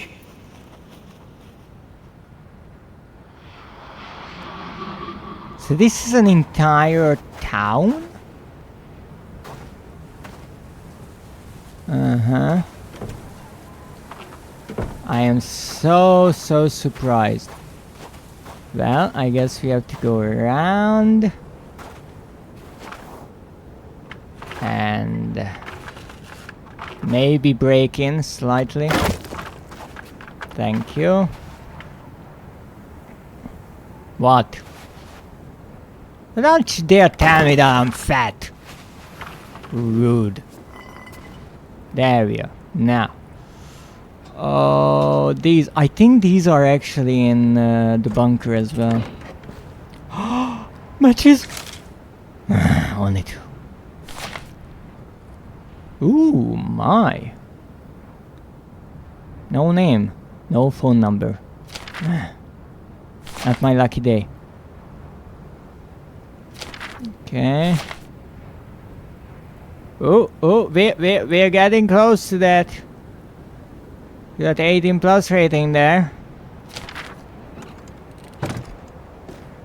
What is this? Sergeant Fournier is a fornicator. Uh-huh. The Legion is our papa. It smacks us when we're bad. So this is like an army outpost? Honor and enforced fidelity. Uh-huh. It's interesting that there's often a lamp or lantern or candle or something near a note, even though in this game it's not necessarily needed, because oftentimes we are in well-lit environments compared to the Dark Descent.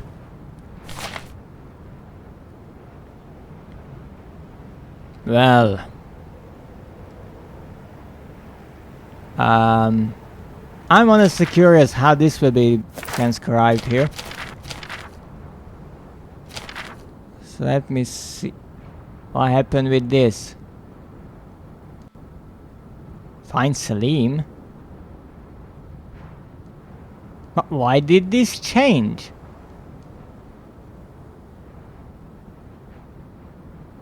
I have to remember, she will die. Find Salim. Well, who is she? She maybe the unborn child? Now, this is a great reminder, but I guess that means they were there. Salim's final node, the deeper caves, the dark world it is called, so I can actually stop calling it the other world. Memories.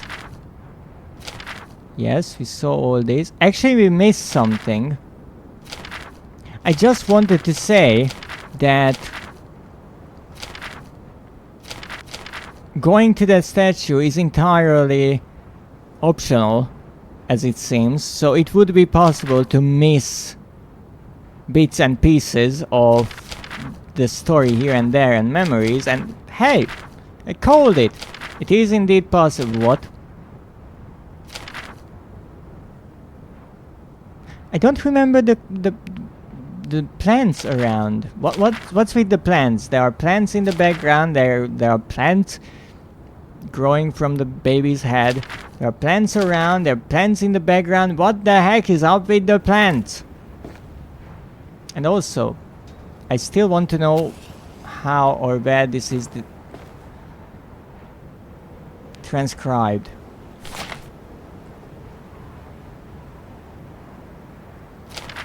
Okay. No, I did not want to write that. But it doesn't matter anymore, unfortunately.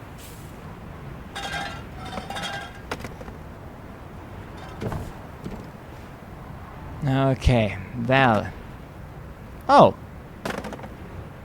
Even the character has physics to it. Nice. Now what I wanted to do is look at the notes. Where are we now? Not the dark world, not the caves.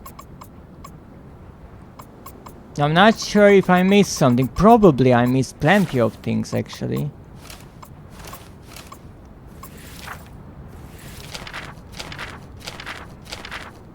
Alright, so I'm assuming whatever these numbers mean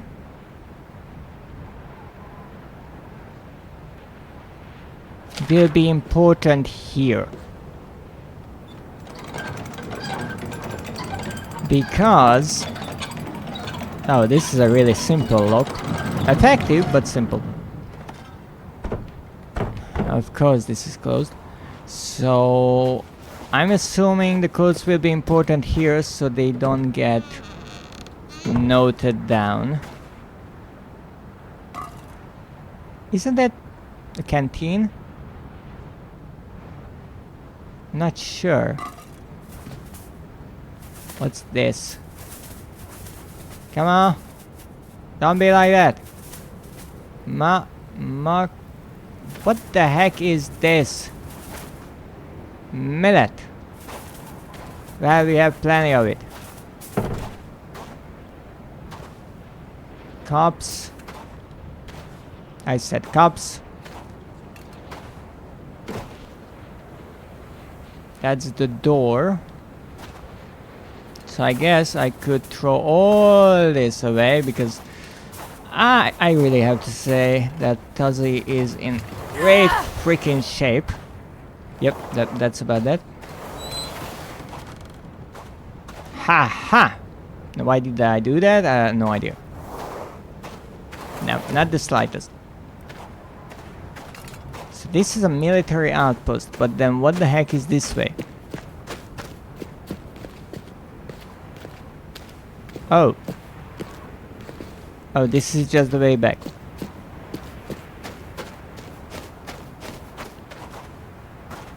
Alright. That explains it. So I guess whatever I missed, I really missed it.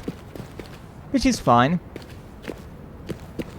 Again, this is the first time playthrough, and as much as I try to always look for everything, I obviously miss things.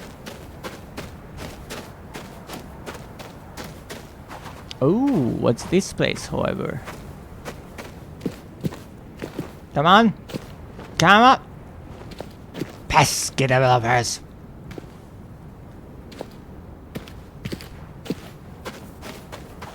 Ooh, a tent! But I guess the only thing to do is rummage through everything and steal whatever we can. I feel like I'm playing a Tomb Raider game, honestly.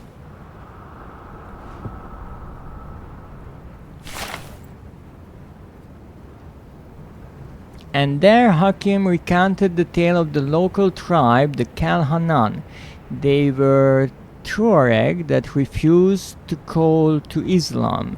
For their own ancestor, Tinhinan, a bringer of healing and fertility, walked the sand, and how should they disbelieve the evidence of their own eyes? There was fighting, and there always is in such matters. But the Kalhanan were wealthy and made their peace through trade in salt and meat. But this is interesting because this is not handwritten. So this is as if it's from a book or so. Oh. 9. I mean, we have 9 of them. Okay, I'm not sure who was here previously. Yeah, nothing here. Oh, scorpion! Get the scorpion! Can I pet the scorpion? Pet the scorpion. This is a really stupid idea. Do not pet a scorpion. It's not good for your health. Another not so good thing for your health is probably trophy hunting, but nothing is stopping me. The developers want to break a staircase? Well, I have bags. And I can get the fuck back there. Okay, there's the bag. We jump on the bag. We jump up. You pesky fuckers, you put an invisible wall here, didn't you? Ah, those pesky developers. Well, I will still find my secrets. Maybe I don't find all the notes. Or even half of the memories. But I will find the secrets. Ha! Not far.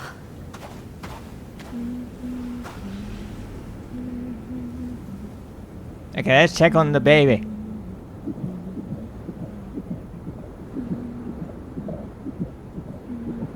Okay, I guess that's a good sign. I'm not necessarily sure. I don't have a lot of experience dealing with pregnancies in high tension situations. I would say I have pretty much no experience.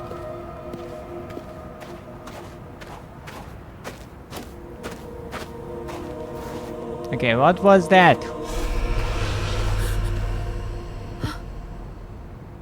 Okay. What in God's name? That previous to be so... I've seen that thing before, I'm sure. Yeah, once I think we saw that. I wish I could remember. I think we saw such a thing, but in one of the caverns or that the dark world. It seemed to have guided us, almost. Not necessarily sure,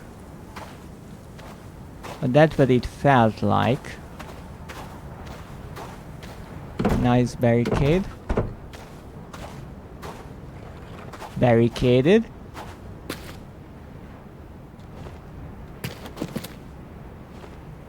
Barbed wire. You might be asking, well, why the heck did I come here? And the answer is, I really do not have a freaking clue, but I'm not giving up. I will find some secret in this darn place. Later or sooner. 3 or 4 playthroughs. But we will get it.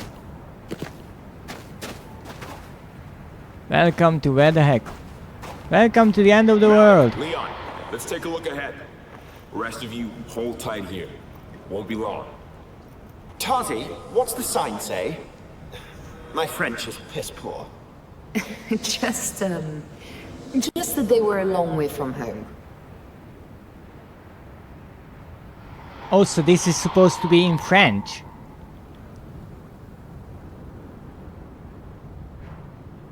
As much as I understand the translations, in this case, I think this is stupid.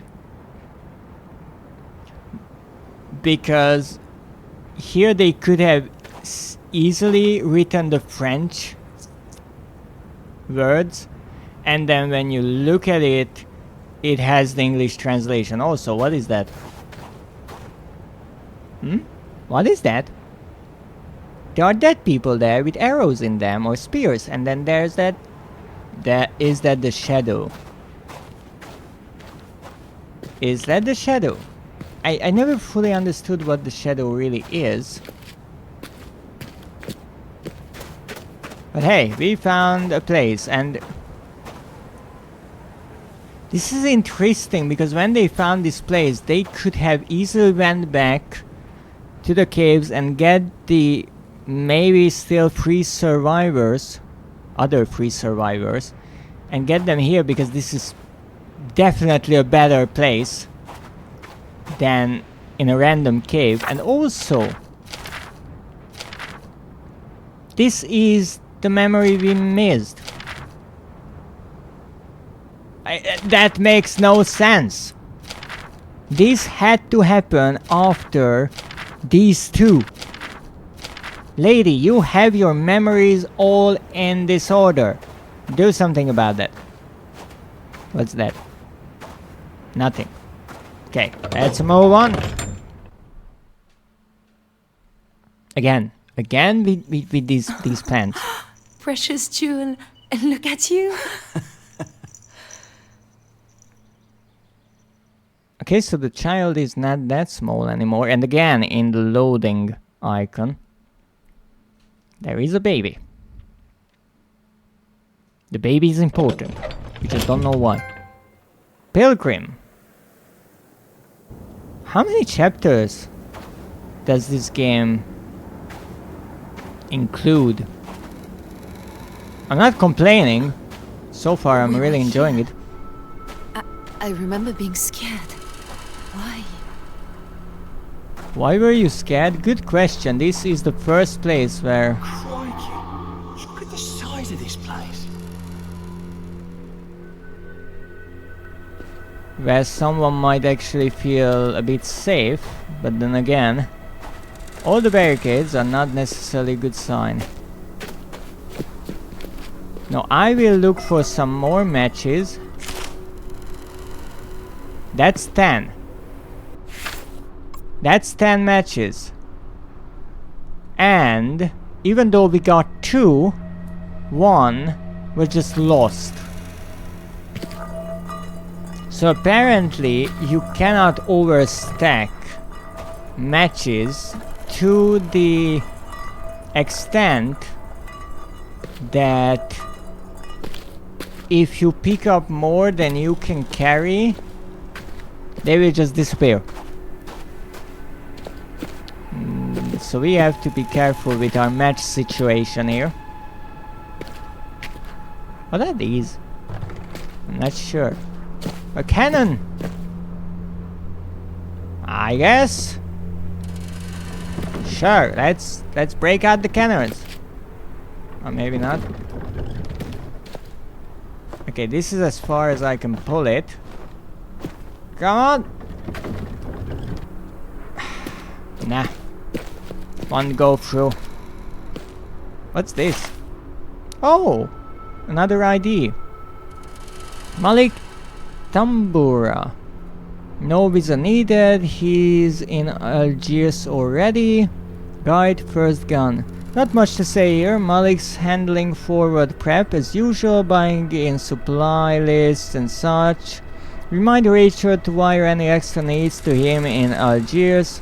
Make sure to introduce him to Rachel early on. He can be good backup. Stop her doing something stupid, same as he's done for me a million times. Also talk through the Tazzy situation with him. He'll do anything for her, even if she doesn't know it. Okay. I thought I already missed them. Where Malik got into that argument with your dad about the mules? He was so furious. But all he did was stand there and say, "It's your decision, Mr. Victor." Never even raised his voice. Well, I think he's getting close to that with DeFreeze. Positively sarcastic. I honestly thought I missed most of these IDs somewhere in the caves. Apparently not. Oh, what's that? Oil. Medium? A flask holding a medium amount of lamp oil. Okay. I'm not sure if I will be able to refill those, but alright. French flags everywhere. Again, this would look like a fairly safe place. Never mind. Like until he got uppity. Vive la bloody revolution, eh? So, yeah. Apparently there's a reason for all the barricades. But I can't believe there are no survivors. Over here! I think this is a water pump. Well, yeah, that's actually a good point. In such a big outpost, you would need some source of supplies. And water is one of the most important. Is it water down there? Alright, they really barricaded themselves.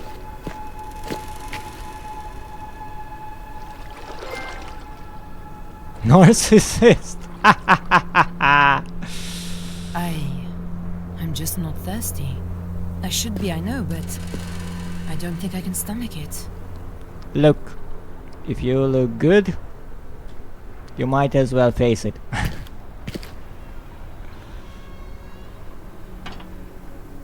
Come on, don't do this with me. I tried the water pumps so many times in a machine for pigs, and I could never use them. And now this.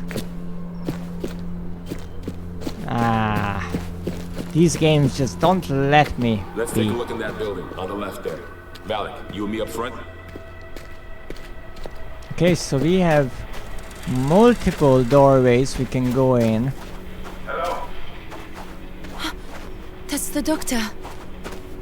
Oh, so it's the same radio, I'm assuming, radio signal that we caught in the plane. I shouldn't... Oh, I actually cannot pick that up. Okay. Why is there so many freaking bottles around here? Okay, apparently it is possible to break them. Wasn't sure before, but... No, I am positively sure about it.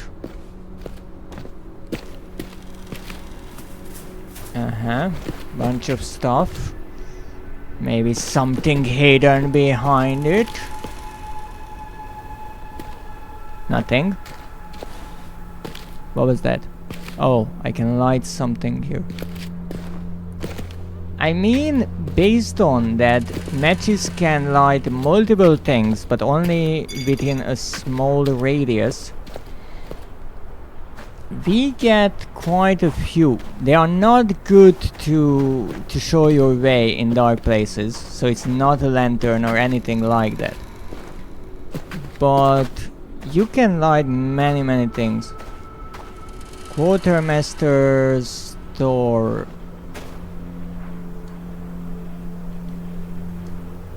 Yeah, stores. Okay.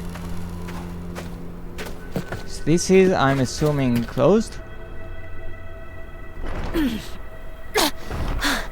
can't move this. Not on my own. Okay. It's coming! It's coming! Through the gate! Come on! Move it! Well, that's interesting. Those are not the soldiers, those are them screaming. And that's a tank looking that way, interestingly. Which is honestly odd because this place is barricaded from all sides pretty much. Nothing here. So we have plenty of places to explore here, I feel like. Okay, this didn't break on its own, that's for sure. I feel like this will lead us in here.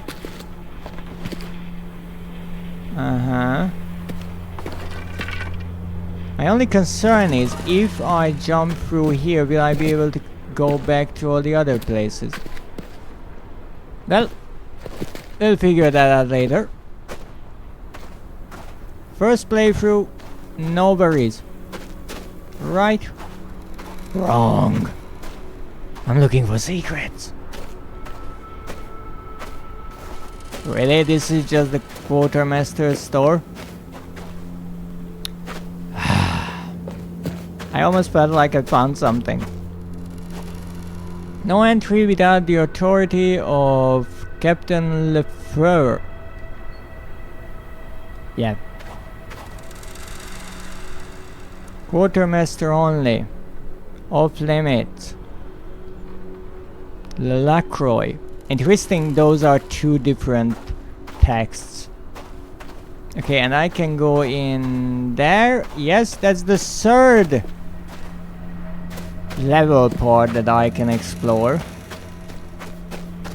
So I feel like this is where we are going to stop today.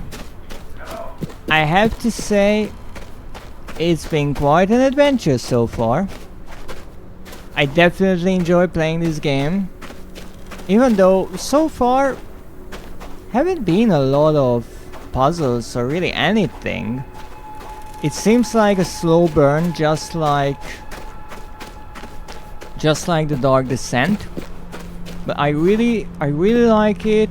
It looks gorgeous. The writing is really nice. The characters are interesting. I mostly butchered all the names, and I will be honest, I don't know half of the characters, even by name. So I will have to probably learn their names as we go, especially those who are more important. But it's interesting. Again, to me, it's appealing that it's more grounded in reality. Yes, there is another world, but it is explained to a certain degree. Somewhat. There is a logic to everything, so I know that for a rift I need the compass. Okay, I have the compass. That's nice. What it does, I know. How it does it, that's the mystical part, but that doesn't concern me. So I like that I understand the mechanics of the game to the extent that I need it to actually progress. And sure, I know that maybe going through a portal to another world is not necessarily a good choice, but I don't really have any other choices. But the game still lets me go around, wander around, and realize that yeah, I'm kind of screwed. So I don't feel as forced into decisions as with maybe a Machine for Pigs. And certainly this game is bigger in every way compared to the Dark Descent. But it is quite interesting so far. So let's save and exit, because we have trophies to look at. Plenty of trophies to look at. And also, this is the kind of game that makes me think, and a game that is interesting to me in the way that there are little details that the developers paid attention to. And I can already see that I think the main menu changed, because we have the monkey here, and also in the sand there's the ring. It's really clever. I love these little details that you can pick up on and start slowly understanding more and more of the game. it just shows that a lot of work went into the game, and it was developed with a plan, which is always nice to see. Obviously, as a game is being developed, things are changed, but there are overarching ideas with certain things, and I greatly appreciate that. So let's see what we have. Now, the only one problem with this game so far I have is the sound, and not the sound design, no. The fact that sometimes it's really loud and sometimes it is quite quiet, so I have to change the sound levels every now and then, and that makes it a bit more difficult. I hope I do a decent job and you can actually hear both the game and me. But I just looked at this game and it has 41 trophies. For comparison, Amnesia Collection, which was 2 entire games and 1 DLC, had only 23. And I mean, it kind of shows with this because we get a trophy at the end of pretty much each level of sorts. So we have the Amnesiac. It's a blank page, a blank canvas that you start with, really clever. And it says, evoke with fragmentary memories after the crash of the Cassandra. Which is kind of true, but not entirely. Because yes, it is after the crash, but it is not right after. And we have a black screen here. And then we have the follower, followed Salim's trail. So there are footprints on the page. And once again, a black one. And then the dreamer dreamed of Paris with the window and the baby's bed beneath it, really nice.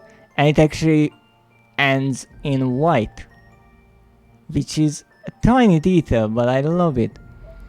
And Widow carried on with life despite Salim's fate. And those are the 2 rings. One is bloodied and one is, I'm assuming, on the main character's finger still. I didn't check. I know she put on Salim's ring, but I don't know if she's possibly wearing her own as well. Carried on with life, yes. And this one time it was a screenshot of the world we walked out into from the dark caves. Pilgrim followed the pilgrim's trail to take refuge in the fort. Now that is the fort, the flag, the big gate. Once again, it's black. 67% at this point, so a lot of people stopped playing, it seems, because the first one is 92.5%. But what is interesting here, who is the pilgrim? Because I don't necessarily understand that part. I don't think we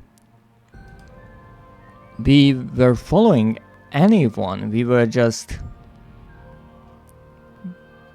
looking around. We went through the cave, which is interesting because how the game is built up. The plane crash landed, right?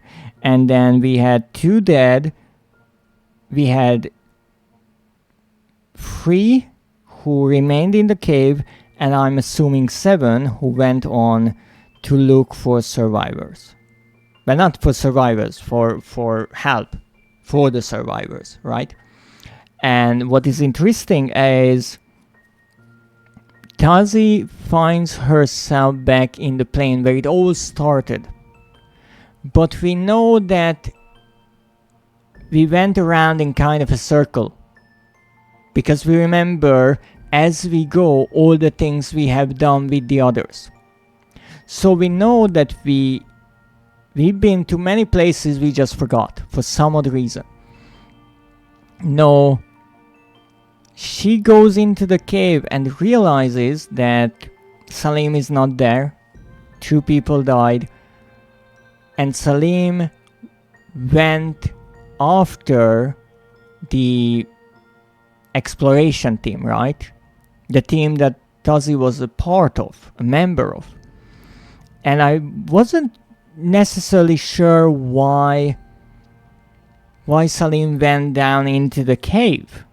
But it turns out that the team, instead of going out from where they entered the cave and looked through the desert for something, maybe they looked around, they couldn't see anything in the distance, so they decided, well, that will not work because they will just die. So they instead went down into the caves, and after stumbling in the dark for long enough, and possibly without going through other worlds, but maybe they went through, who knows. We don't really know when or from where Tazi got the compass, the bracelet. They found themselves out on the other side of the caves, right? And near the entrance of this fort. Now that is actually how far the end of the caves, that's how far Salim got, really, because after we find his body, it's not much more that Tazi walks, and yeah, there is a cave in and a bit of running, but then we find the exit and find ourselves out in the desert again. So that was something I didn't necessarily understood or understand why they chose the cave instead of the desert. But you could say that the desert is too harsh, it's too hot or too cold, depending on when you want to explore it. But walking down into an abandoned cave, yes, it kind of showed that people were there, members of the tribes, I would say, because of the torches that we find and a few things along the way. So maybe they were hoping they would find someone from the tribe, maybe.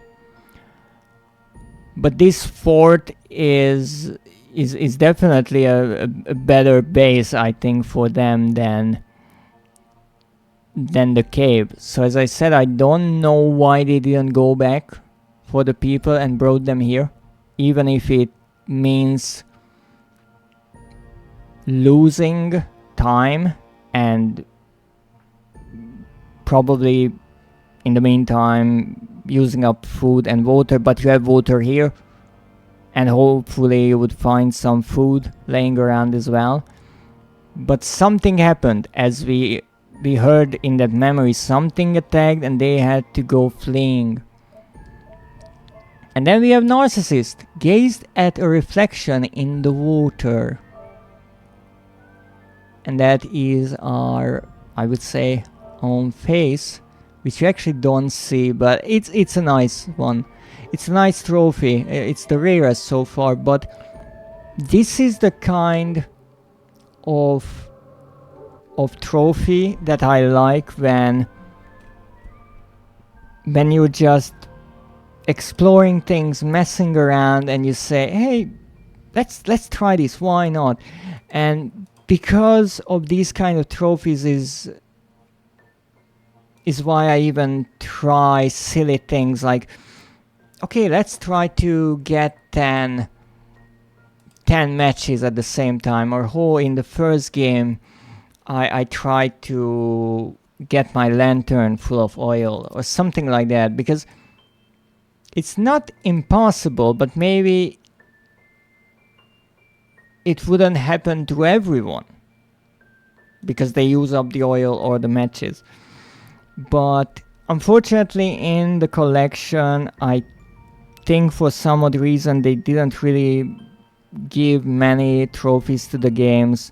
You only get a few throughout each game's story. You get dedicated ones for the endings, they are the rarer ones, but not much for any secret or some unique trophy. You only get one for collecting all of the tinder boxes in the first game. You only get one for getting all the notes throughout the 3 games, or 2 games and 1 DLC, so they didn't even add one for each. So there I feel like the trophy list is much more compressed. They didn't have or didn't want to include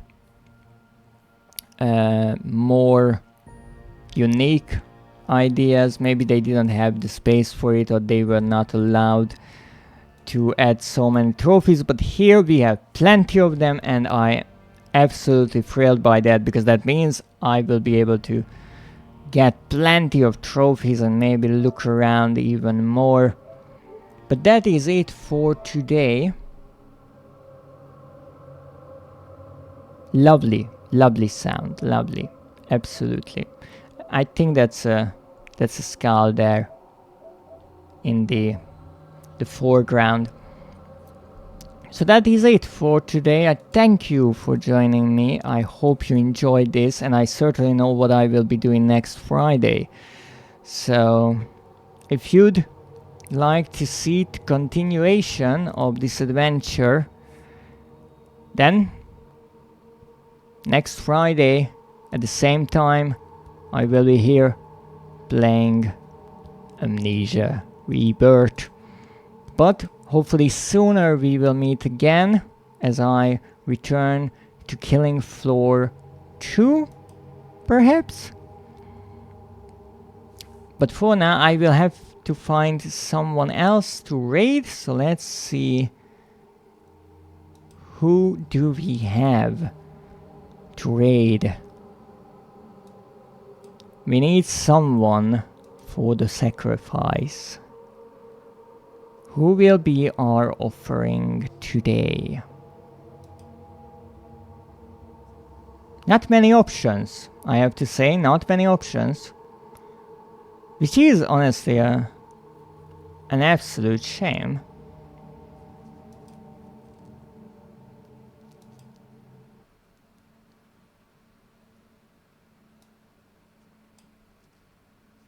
Give me a moment. I didn't think I would be in such short supply of people I could raid. But it's Friday, and that means that Aina is streaming. You might know her. She's the wonderful artist who drew my PNG tuber model that you can see right now. So we are going to raid Aina Adamfell.